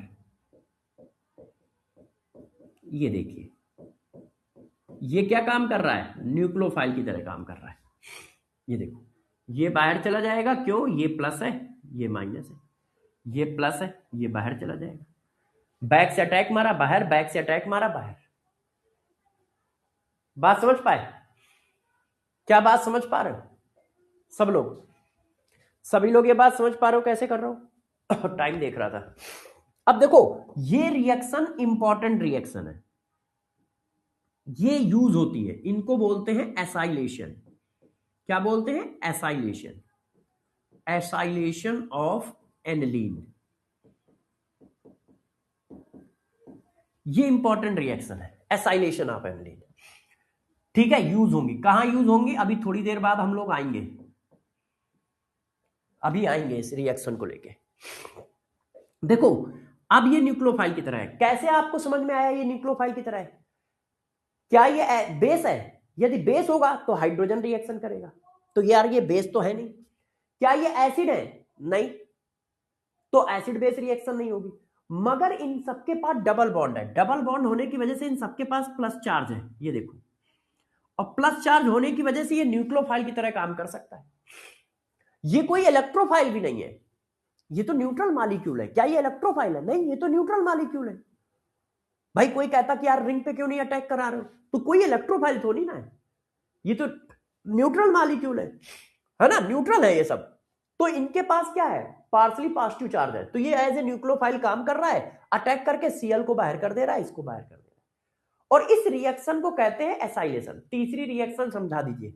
अरे भाई प्रभु, तुम तो मार खा जाओगे, जरा बताओ, अमोनिया से रिएक्शन आती है HCl की, अमोनिया से HCl की रिएक्शन आती है, यही तो कराइए, यही तो कराइए। ये देखो, अब एक हाइड्रोजन को बेंजीन से रिप्लेस कर दो, एक हाइड्रोजन को बेंजीन से रिप्लेस करो, ये अमोनियाई की तो रिएक्शन है यार। तो जब एक हाइड्रोजन को बेंजीन से रिप्लेस करोगे तो ये आ जाएगा, ये देखो, और यही तो लिखा है ना, ये तो तुम बचपन से करते आए हो। अब देखो, यहां पर क्या है, पॉजिटिव चार्ज, और यहां पे क्या है, निगेटिव। क्या ये बेस है, नहीं, तो हाइड्रोजन की रिएक्शन है नहीं। क्या ये एसिड है? नहीं, तो बेस की रिएक्शन है नहीं, मगर इस पे प्लस है तो ये न्यूक्लियोफाइल है, बैक से अटैक मार के बाहर कर देगा, बैक से अटैक मार के बाहर कर देगा, तो ऐसा आ जाएगा। जगह कम है तो ऐसे बना देता हूं, ये देखो ऐसे, बात समझ पाए? ये देखो, ठीक। अब जरा देखो यार बच्चों, अब जो ज्यादा इंपॉर्टेंट रिएक्शन है वो देखो, वो क्या है? EAS reaction of, EAS reaction of aniline, aniline की EAS रिएक्शन, ये इंपॉर्टेंट है, ये इंपॉर्टेंट है। तो देखो एनिलीन क्या है? एनिलीन हाईली एक्टिवेटेड ग्रुप है, हाईली एक्टिवेटेड है, बहुत फास्ट रिएक्शन करता है। तो वो रिएक्शन सबसे पहले पढ़ाते हैं जो सबसे इंपॉर्टेंट है, nitration, nitration of aniline, aniline का नाइट्रेशन। गौर से देखिए, एनिलीन का नाइट्रेशन खूब इंपॉर्टेंट है, एनसीईआरटी में इसकी पूरी डिटेल दी है, मस्त, इसलिए ये इंपॉर्टेंट भी ज्यादा है। अब गौर से देखो यार, एनिलीन का नाइट्रेशन, तो देखो आपने एनिलीन का नाइट्रेशन कराया तो आप सबको पता है कि नाइट्रेशन हम किससे कराते हैं? नाइट्रेशन कराते हैं हम HNO3 कंसंट्रेट H2SO4 की प्रेजेंस में, HNO3 और कंसंट्रेट H2SO4 की प्रेजेंस में, और इनका इलेक्ट्रोफाइल कौन बनता है? NO2 पॉजिटिव, ये इलेक्ट्रोफाइल बनता है। तो अब आप क्या करोगे भाई, ये आर्थो पैरा डायरेक्टिंग है तो तुमने आर्थो पे लगा दिया इलेक्ट्रोफाइल को, तुमने पैरा पे लगा दिया इलेक्ट्रोफाइल को, ऐसे, सॉरी यार, ये देखो, और तुमने मेटा पे भी लगा दिया इलेक्ट्रोफाइल को। तो बच्चों ने कहा यार ये क्या रहता फैला दिया आपने, आपने यार मेटा पे भी लगा दिया, ये देखो। अच्छा अब मैं लिखूंगा तो और डर जाओगे, अब मैं जब लिखूंगा तो और डर जाओगे, ये अप्रोक्स 53% है, ये अप्रोक्स कितना लिखा पढ़ो यार, 47% है। अब बचा कुछ ये है 13%, 14% या 23% के आसपास रहता है। तो इस रिएक्शन की इंपॉर्टेंस ये है कि ये आर्थो पैरा डायरेक्टिंग है, तो मेटा वाला प्रोडक्ट इतना ज्यादा कैसे बना रहा है? ये आर्थो पैरा डायरेक्टिंग है तो मेटा वाला प्रोडक्ट बन कैसे रहा है? ऊपर से मेजर अमाउंट में बनना है, ऊपर से क्या है, मेजर अमाउंट में बनना है। देखो तो अब जरा इस बात को समझो वही मैं कह रहा था कि इसका नाइट्रेशन बहुत इंपॉर्टेंट है। गौर सुनिए, ये क्वेश्चन आएंगे टफ क्वेश्चनों में, direct nitration of aniline is not possible due to formation of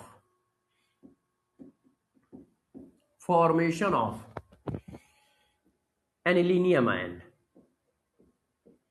due to formation of anilinium ion, ये है एनिलीनियम आयन।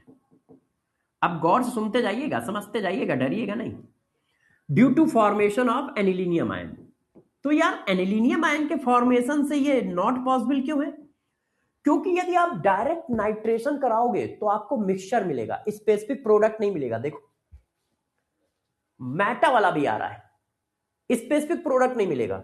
तो डायरेक्ट नाइट्रेशन ऑफ एनिलीन हम कभी नहीं कराते हैं, direct nitration of aniline is not possible due to formation of anilinium ion. अब anilinium ion के फॉर्मेशन से डायरेक्ट नाइट्रेशन क्यों नहीं हो पा रहा है, उसके नीचे का रीजन समझो। एक्चुअल में जो एनिलीनियम आयन है, इस पे जरा चेक करो क्या है। ये जो एनिलीनियम आयन है, एक मिनट यार भाई बंद हो जाओ यार, एनिलीनियम आयन देखो बच्चों, ये है, नो डरिंग, ये देखो एनिलीनियम आयन का मैं फिगर बना देता हूं, है ना, जैसे हम लोगों को दिक्कत ना आए। ये देखो एनिलीनियम आयन का फिगर, ये कोऑर्डिनेट बॉन्ड है, ये देखो, जिसकी वजह से ये प्लस है। अब यार यहां पे लोन पेयर नहीं, ये जो लोन पेयर नीचे आते थे वो है ही नहीं, क्योंकि वो उसने क्या किया है, एसिड बेस रिएक्शन की है। क्यों? ये बेस भी है और ये देखो एसिड डाल रखे हैं तुमने, तो एसिड बेस रिएक्शन करके एनिलीन एनिलीनियम आयन भी बना देता है। ये देखो ये वीक बेस है, वीक बेस होने की वजह से इसमें एसिड बेस रिएक्शन होती है, एसिड बेस रिएक्शन होती है। ये देखो, तो ये क्या करेगा, प्रोटॉन एक्सेप्ट करेगा, प्रोटॉन एक्सेप्ट करेगा तो ऐसा आ जाएगा। ये है हमारा वीक बेस और ये है हमारा स्ट्रॉन्ग एसिड। ये देखो, अरे भाई ये सब स्ट्रॉन्ग एसिड है ना, तो ये बना देते हैं। तो जब एनिलीन रिएक्शन करता है तो ये और ये प्रोडक्ट आते हैं, मगर जब एनिलीनियम आयन रिएक्शन करता है तो ये प्रोडक्ट आता है। क्यों? क्योंकि एलिनीनियम आयन मेटा डायरेक्टिंग होता है। ऐसा कैसे? ये देखो ऐसे जाएंगे, ऐसे जाएंगे तो आर्थो और पैरा पे प्लस आएगा, तो बताओ इलेक्ट्रॉन डेंसिटी कहां है? आर्थो और पैरा पे प्लस आया तो एनिलीनियम आयन क्या होता है, मेटा डायरेक्टिंग होता है, मेटा डायरेक्टिंग होता है, डायरेक्टिंग होता है। कौन? Anilinium ion.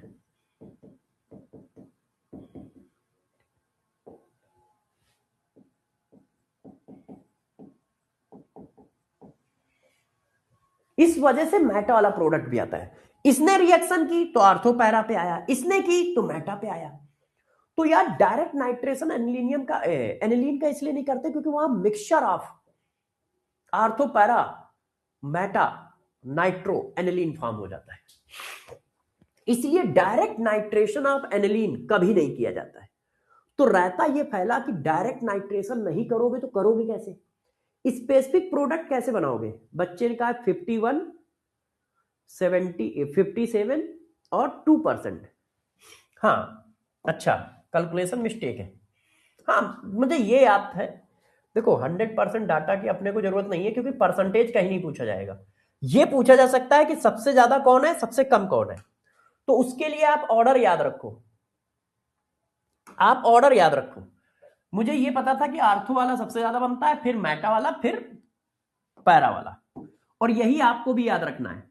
डाटा यदि याद रह जाए तो बड़ी अच्छी बात है, नहीं तो कोई जरूरत नहीं है। अच्छा अब गौर समझो, तो एनिलीन का डायरेक्ट नाइट्रेशन क्यों नहीं पॉसिबल है? पहले ये बात समझ पाए कि एनिलीन का डायरेक्ट नाइट्रेशन इसलिए नहीं पॉसिबल है क्योंकि जो आप नाइट्रेटिंग एजेंट लेते हो, नाइट्रेशन इलेक्ट्रोफाइल जनरेट करने के लिए जो मॉलिक्यूल ले रहे हो वो सब एसिड है, वो एसिड बेस रिएक्शन करके एनिलीनियम आयन बना देते हैं जो मेटा डायरेक्टिंग होता है, जिसकी वजह से आर्थो पैरा मेटा का मिक्सचर बनता है, स्पेसिफिक प्रोडक्ट नहीं बन पाता है। तो फिर कराएंगे कैसे? तो अब गौर से देखो, आगे बढ़ा रहा हूं। तो हम क्या करते हैं, एनिलीन का नाइट्रेशन ऐसे करते हैं। पहले क्या करते हैं, देखो nitration of aniline done by इस मेथड। सबसे पहले हम क्या करते हैं, एनिलीन का कराते हैं एसाइलेशन। हम नाइट्रेशन ऐसे कराते हैं, पहले क्या कराते हैं, एनिलीन का कराते हैं acylation, acylation of aniline, acylation of aniline. मतलब गौर से देखिए, मैंने आपको अभी पीछे लिख के दिया था कि यार ये रिएक्शन बहुत अच्छी है, इंपॉर्टेंट है, इनको ध्यान रखना। मतलब हम ये कराते हैं, पहले हम क्या करते हैं, एनिलीन की रिएक्शन करा देते हैं एसाइल क्लोराइड से। ऐसा क्यों करते हैं ये सब बताएंगे, परेशान ना हो। और ये इंपॉर्टेंट है, आपको बता दूं ये कितना इंपॉर्टेंट है, मेरे से क्लास 12th के पेपर में पूछा गया था, वाइवा में। क्लास 12th का जो वाइवा होता है ना, मेरे से ये पूछा गया था कि एनिलीन का डायरेक्ट नाइट्रेशन क्यों नहीं कराते, और नहीं कराते तो फिर कराओगे कैसे? और एनसीईआरटी में लिखा हुआ है और पेपर में भी कई बार आ चुका है। देखो ये हमारा एनिलीन है, ये देखो, अब इसकी रिएक्शन चाहो तो आप एसाइल क्लोराइड से करा दो, ठीक है, और चाहो तो आप एनहाइड्राइड से करा दो, जिससे मन हो उससे करा दो, जिससे मन हो उससे करा दो। अब रिएक्टिविटी बढ़ाने के लिए हम लोग क्या करते हैं, थोड़ा सा प्रीडील ले लेते हैं, जैसे यहां पे प्लस चार्ज बढ़ जाए अरे यार, ये देखो अब होगा क्या, गौर से देखो, ये बैक पे अटैक मारेगा, बाहर कर देगा, अभी रिएक्शन करके आए हो। और इसीलिए मैंने कहा था कि एनिलीन का एसाइलेशन इंपॉर्टेंट रिएक्शन है। एनिलीन का एसाइलेशन क्या है, इंपॉर्टेंट रिएक्शन है। ये देखो आ गया, आपने एनिलीन का एसाइलेशन करा दिया, इस रिएक्शन को एसाइलेशन बोलते हैं। अब हुआ क्या है जरा देखो, ये बहुत हाईली एक्टिवेटेड ग्रुप होता है, हाईली एक्टिवेटेड ग्रुप होता है।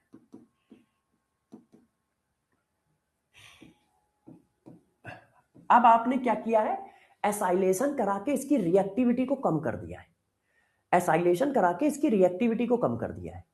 क्यों, क्योंकि ये लोन पेयर अब इधर भी डीलोकलाइज होंगे, तो ये क्या है, वो हाईली एक्टिवेटेड है, ये मॉडरेट एक्टिवेटेड है।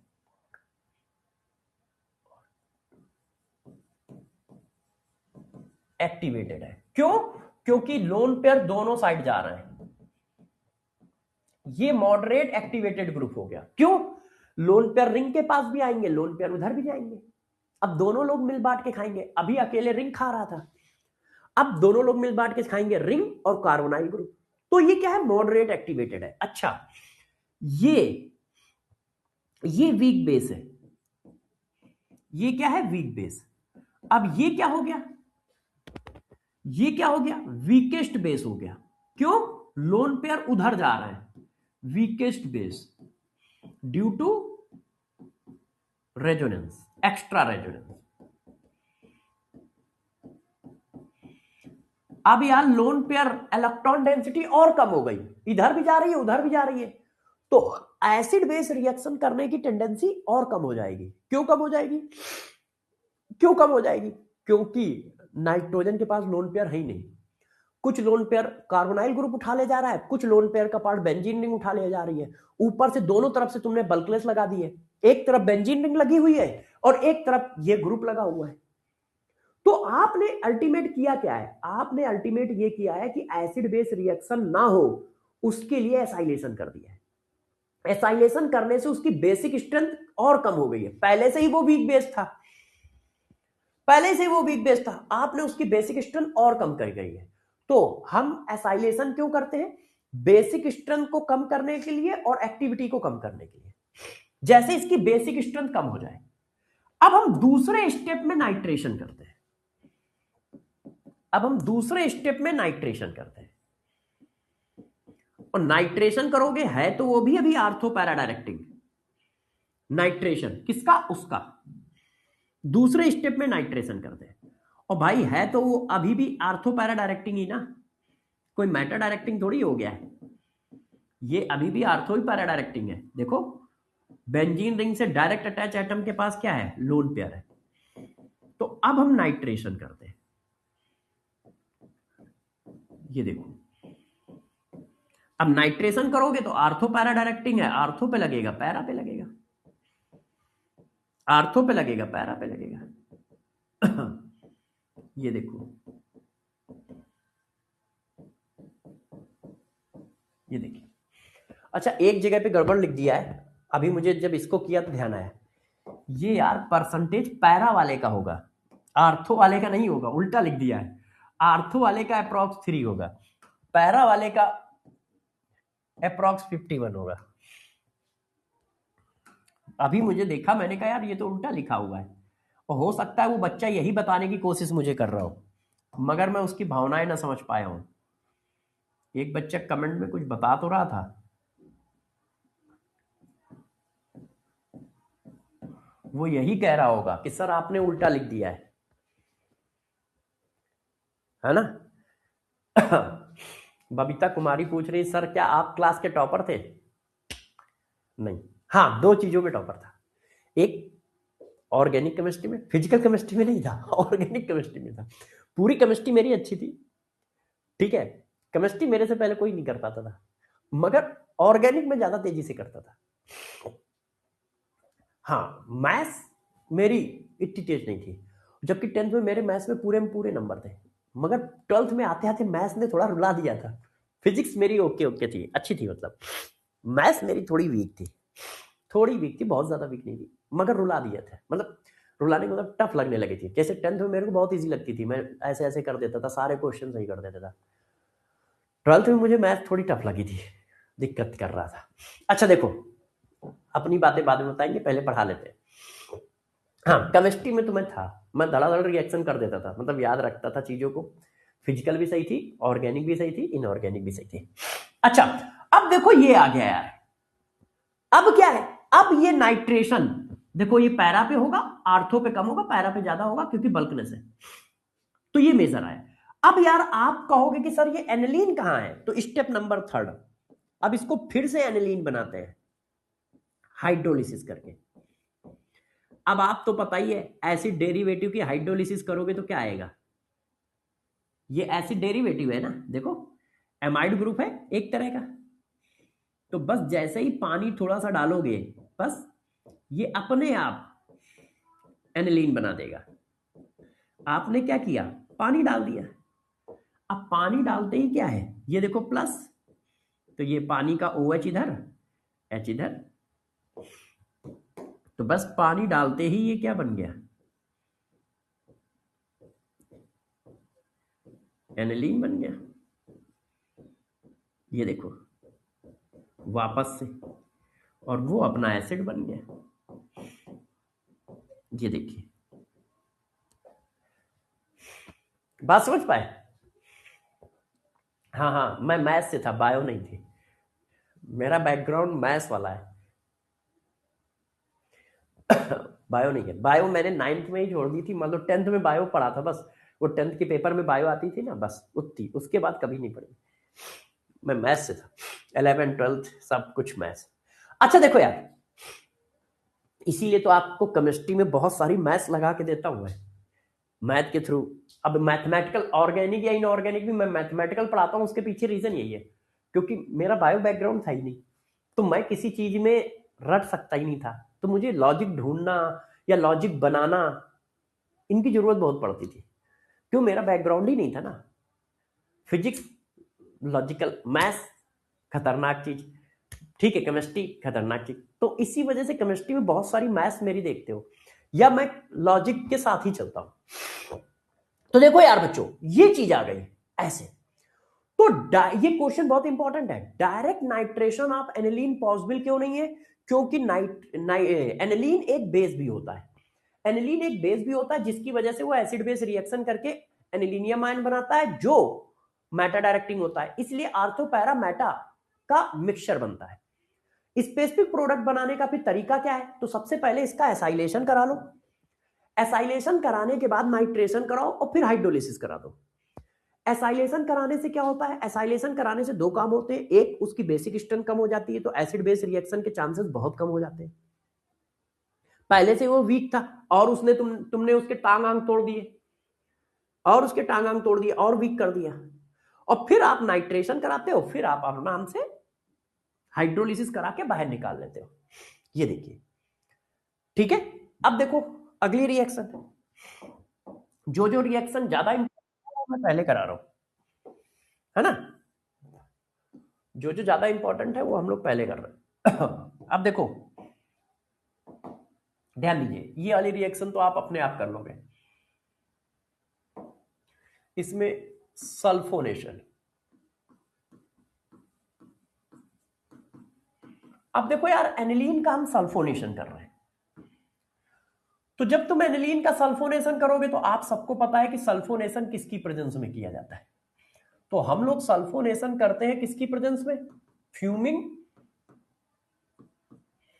क्या कंसंट्रेट H2SO4 या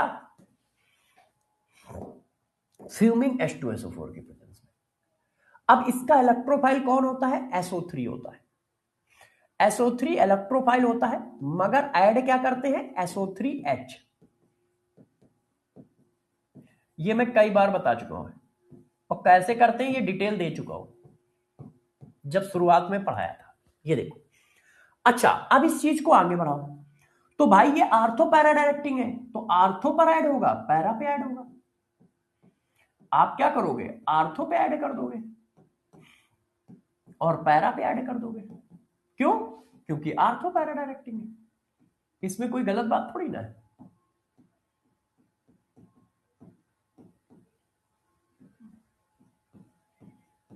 ये देखो, अब जरा गौर से समझिएगा।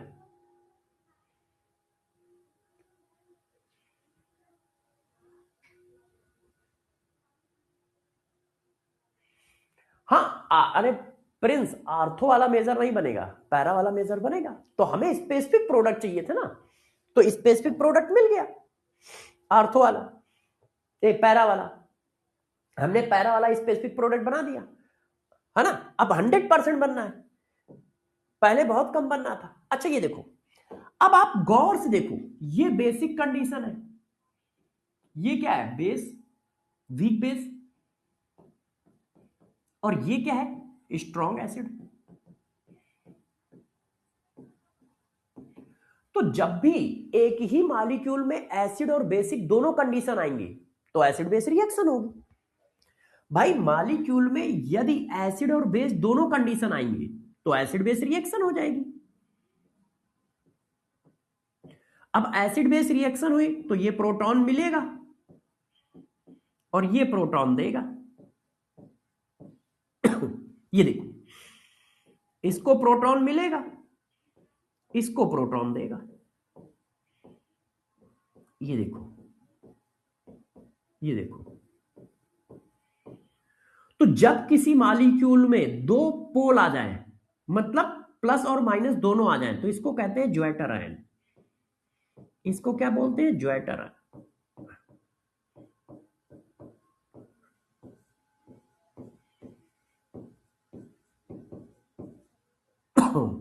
ये अमीनो एसिड में मिलेगा, क्योंकि अमीनो एसिड में भी बेसिक ग्रुप दोनों एक साथ है।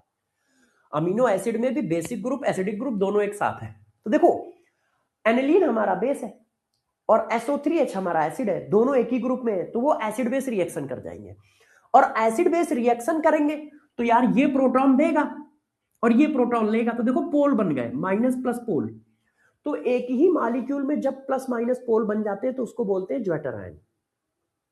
इसको बोलते हैं ज्वाइटर आयन, जब एक ही मॉलिक्यूल में प्लस माइनस पोल बन जाते हैं। ये देखो, तो इसको बोला जाता है ज्वाइटर आयन। तो यहां पे क्या है, ज्वाइटर आयन बनता है। अब अगला देखो बच्चों, अगला, हाँ, हैलोजिनेशन। हैलोजिनेशन, अब देखो यहां पर हैलोजिनेशन करते हैं तो आप सभी बच्चों को पता है कि यार ये हाईली एक्टिवेटेड ग्रुप है। ये क्या है, हाईली एक्टिवेटेड ग्रुप है, अभी मैंने आपको पढ़ाया। तो इसका हैलोजिनेशन दो तरह से होता है। दो तरीके से कैसे, देखो, यदि आप नॉन पोलर सॉल्वेंट लोगे, यदि आप नॉन पोलर सॉल्वेंट लोगे तो सिर्फ आर्थो और पैरा पे हैलोजिनेशन होगा, और यदि आपने पोलर सॉल्वेंट ले लिया तो सभी जगह पे हैलोजिनेशन होगा। जितनी भी आर्थो पैरा लोकेशन है सब की सब भर जाएंगे, कोई खाली नहीं रहेगी। तो जरा गौर से समझो, यदि आपने लिया Br2 oblique water, Br2 oblique base, ये देखो, है ना, Br2 या ऐसे लिख लिया। ये देखो, ये सब क्या है, ये सब बेसिक कंडीशन है, ऐसे लिख दिया। इन सब का मतलब है Br2 ऑब्लिक बेस, मतलब इनका लॉजिकल मीनिंग क्या है, इनका लॉजिकल मीनिंग है Br2 oblique polar solvent, polar solvent या पोलर कंडीशन, इन सब का मीनिंग ये है। तो ब्रोमीन वाटर डाल दो आप, ठीक है, Br2 ऑब्लिक बेस ले लो, या ये रिएक्शन करके यही और यही बनाते हैं, NaOBr, NaBrO3, ये सब एक ही चीज है। ये क्या करेगा, जितनी भी आर्थो पैरा लोकेशन है सब पर ब्रोमिनेशन कर देगा। जितनी भी आर्थो पैरा लोकेशन है सब पर ब्रोमिनेशन कर देगा, ऐसा 2,4,6 ट्राई ब्रोमो एनिलीन बनाएगा, 2,4,6 ट्राई ब्रोमो एनिलीन बनाएगा। ये देखो, और यदि आप ब्रोमिनेशन कराते हो ऐसे Br2 नॉन पोलर सॉल्वेंट,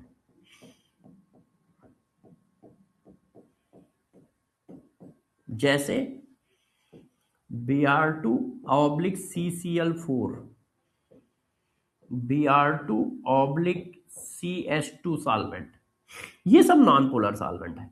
तो ये क्या करेंगे, आर्थो पे लगाएंगे, पैरा पे लगाएंगे। क्यों, आर्थो पैरा डायरेक्टिंग है, तो एक बार आर्थो पे चिपका देगा, एक बार पैरा पे चिपका देगा, बस।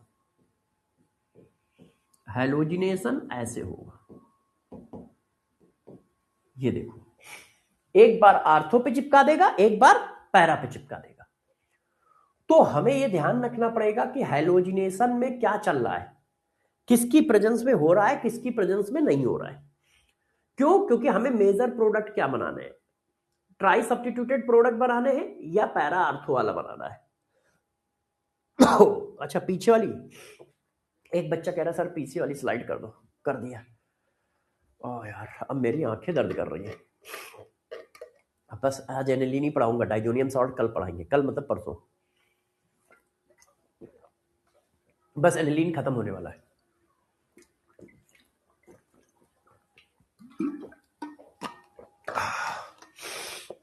ओह ओह,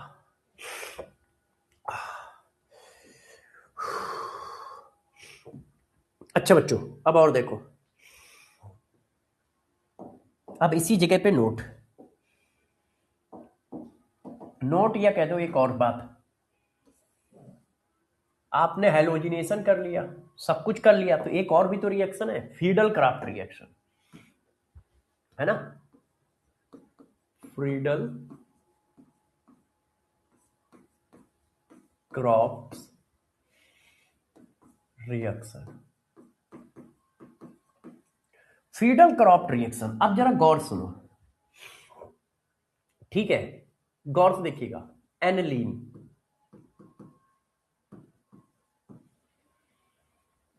एनिलीन ये है, देखो, फिनॉल, फिनॉल के पास ये है, देखो, ये देखो, ये जो है फ्रीडल क्राफ्ट रिएक्शन नहीं करते हैं।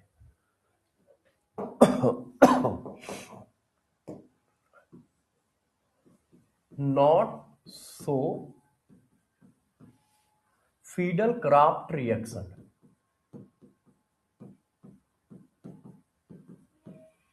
रीजन क्या है, रीजन क्या है, किसी ने पूछा वाई, उसका रीजन है बच्चों, ये सब क्या है, ये सब लुईस, देखो ये सब क्या है, लोन पेयर डोनर, तो ये सब लुईस बेस है, ये देखो, ये सब लुईस बेस है, इनके पास क्या है, लोन पेयर है, इसी वजह से ये लुईस बेस होते हैं। तो गौर सुनते जाइएगा, ये लुईस बेस है, और जो फिडल क्राफ्ट रिएक्शन में आप रेजेंट यूज करते हो AlCl3, तो ये क्या है, लुईस बेस है, और ये क्या है, लुईस एसिड है, मतलब कुल मिला के एसिड बेस रिएक्शन है। तो ये एसिड बेस रिएक्शन करके अडक्ट बना देते हैं ऐसे, ये देखो, ये इसको लोन पेयर दे देता है ऐसा, इस तरह से।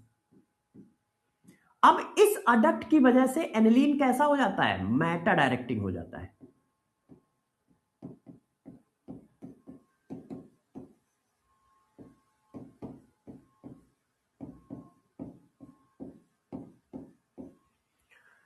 इस अडक्ट की वजह से ये मेटा डायरेक्टिंग हो जाता है, और meta directing, strong meta directing group Friedel Crafts reaction नहीं देते,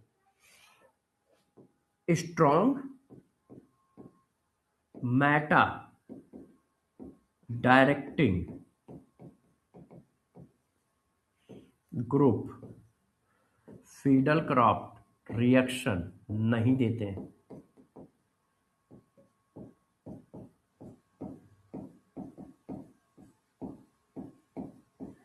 स्ट्रॉन्ग मैटर डायरेक्टिंग ग्रुप जो होते हैं फीडल क्राफ्ट रिएक्शन नहीं देते। क्यों? क्योंकि रिंग पर पॉजिटिव रहता है और इलेक्ट्रोफाइल का अटैक करा रहे हो तो रिंग पे निगेटिव होना चाहिए। तो ये फिनॉल और ये इस वजह से फीडल क्राफ्ट रिएक्शन नहीं देते क्योंकि ये अडक्ट बना लेते हैं। इसी तरह से NO2 भी नहीं देता है। यदि हम नाइट्रोबेंजीन की बात करें, ये देखो नाइट्रोबेंजीन की बात करें तो ये भी फीडल क्राफ्ट रिएक्शन नहीं शो करता है। मगर ये क्यों नहीं शो करता? ये मैटा डायरेक्टिंग ग्रुप की वजह से नहीं करता, क्योंकि स्ट्रॉन्ग मैटा डायरेक्टिंग ग्रुप है तो रिंग को ये पॉजिटिव कर देता है।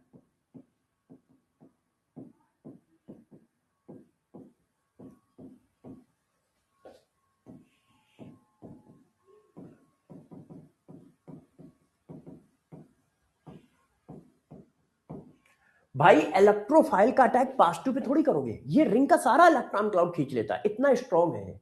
तो जब सारा इलेक्ट्रॉन क्लाउड खींच लोगे तो माइनस है ही नहीं तो प्लस अटैक कैसे करेगा? प्लस प्लस पे थोड़ी अटैक करेगा, प्लस हमेशा माइनस पे अटैक करेगा। प्लस हमेशा कहां अटैक करेगा? माइनस पे अटैक करेगा। तो एनिलीन जो होता है वो फीडल क्राफ्ट रिएक्शन नहीं शो करता है।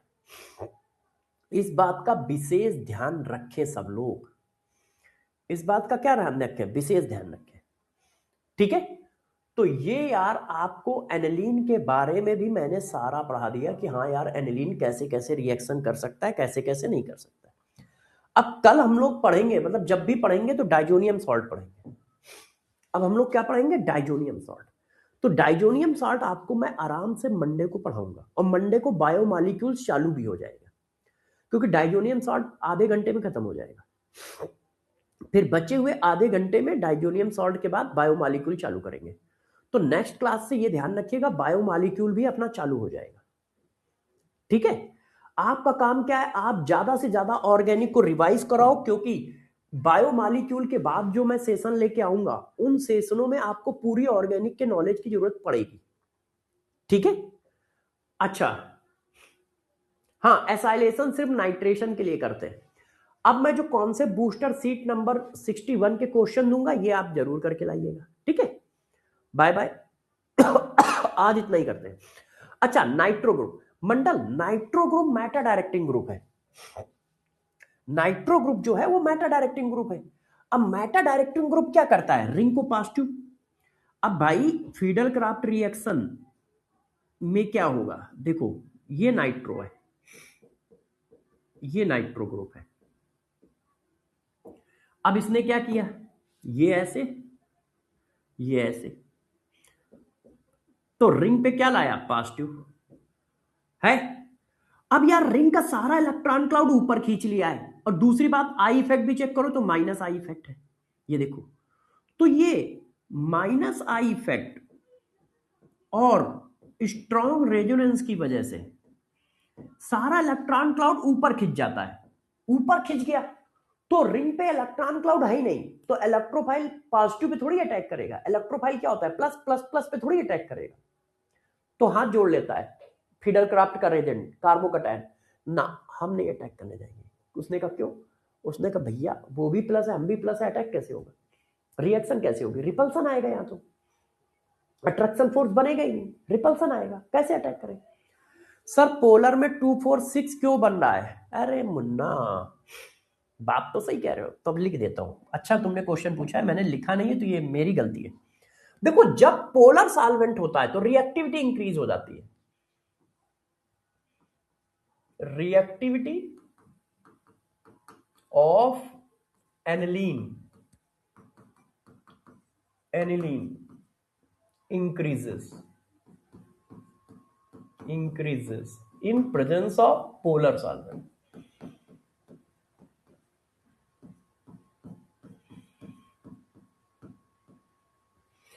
पोलर कंडीशन में इसकी रिएक्टिविटी और बढ़ जाती है, जिसकी वजह से वो सारे आर्थो पैरा पे चिपका देता है, सारे आर्थो पैरा पे चिपका देता है, ठीक है। अब बाय बाय, अपना ध्यान रखो, मेरे को बहुत तेज सर्दी लग रही है अब, ठीक है। बाय। पढ़ाई करते, अच्छा हाँ, आज 4 बजे मिलिएगा, पीरियोडिक क्लासिफिकेशन चैप्टर खत्म करना है। आज 4 बजे हम लोग पीरियोडिक क्लासिफिकेशन चैप्टर खत्म करेंगे। उसमें मैंने एटॉमिक रेडियस पढ़ा दिया है, ionisation energy, electron gain enthalpy और इलेक्ट्रोनेगेटिविटी, एसिड बेस रिएक्शन, ये सब पढ़ाना बाकी है। लेक्चर नंबर 3 है, ठीक है। बाय बाय, 4 बजे मिलते हैं, ऑन टाइम रहिएगा सब लोग।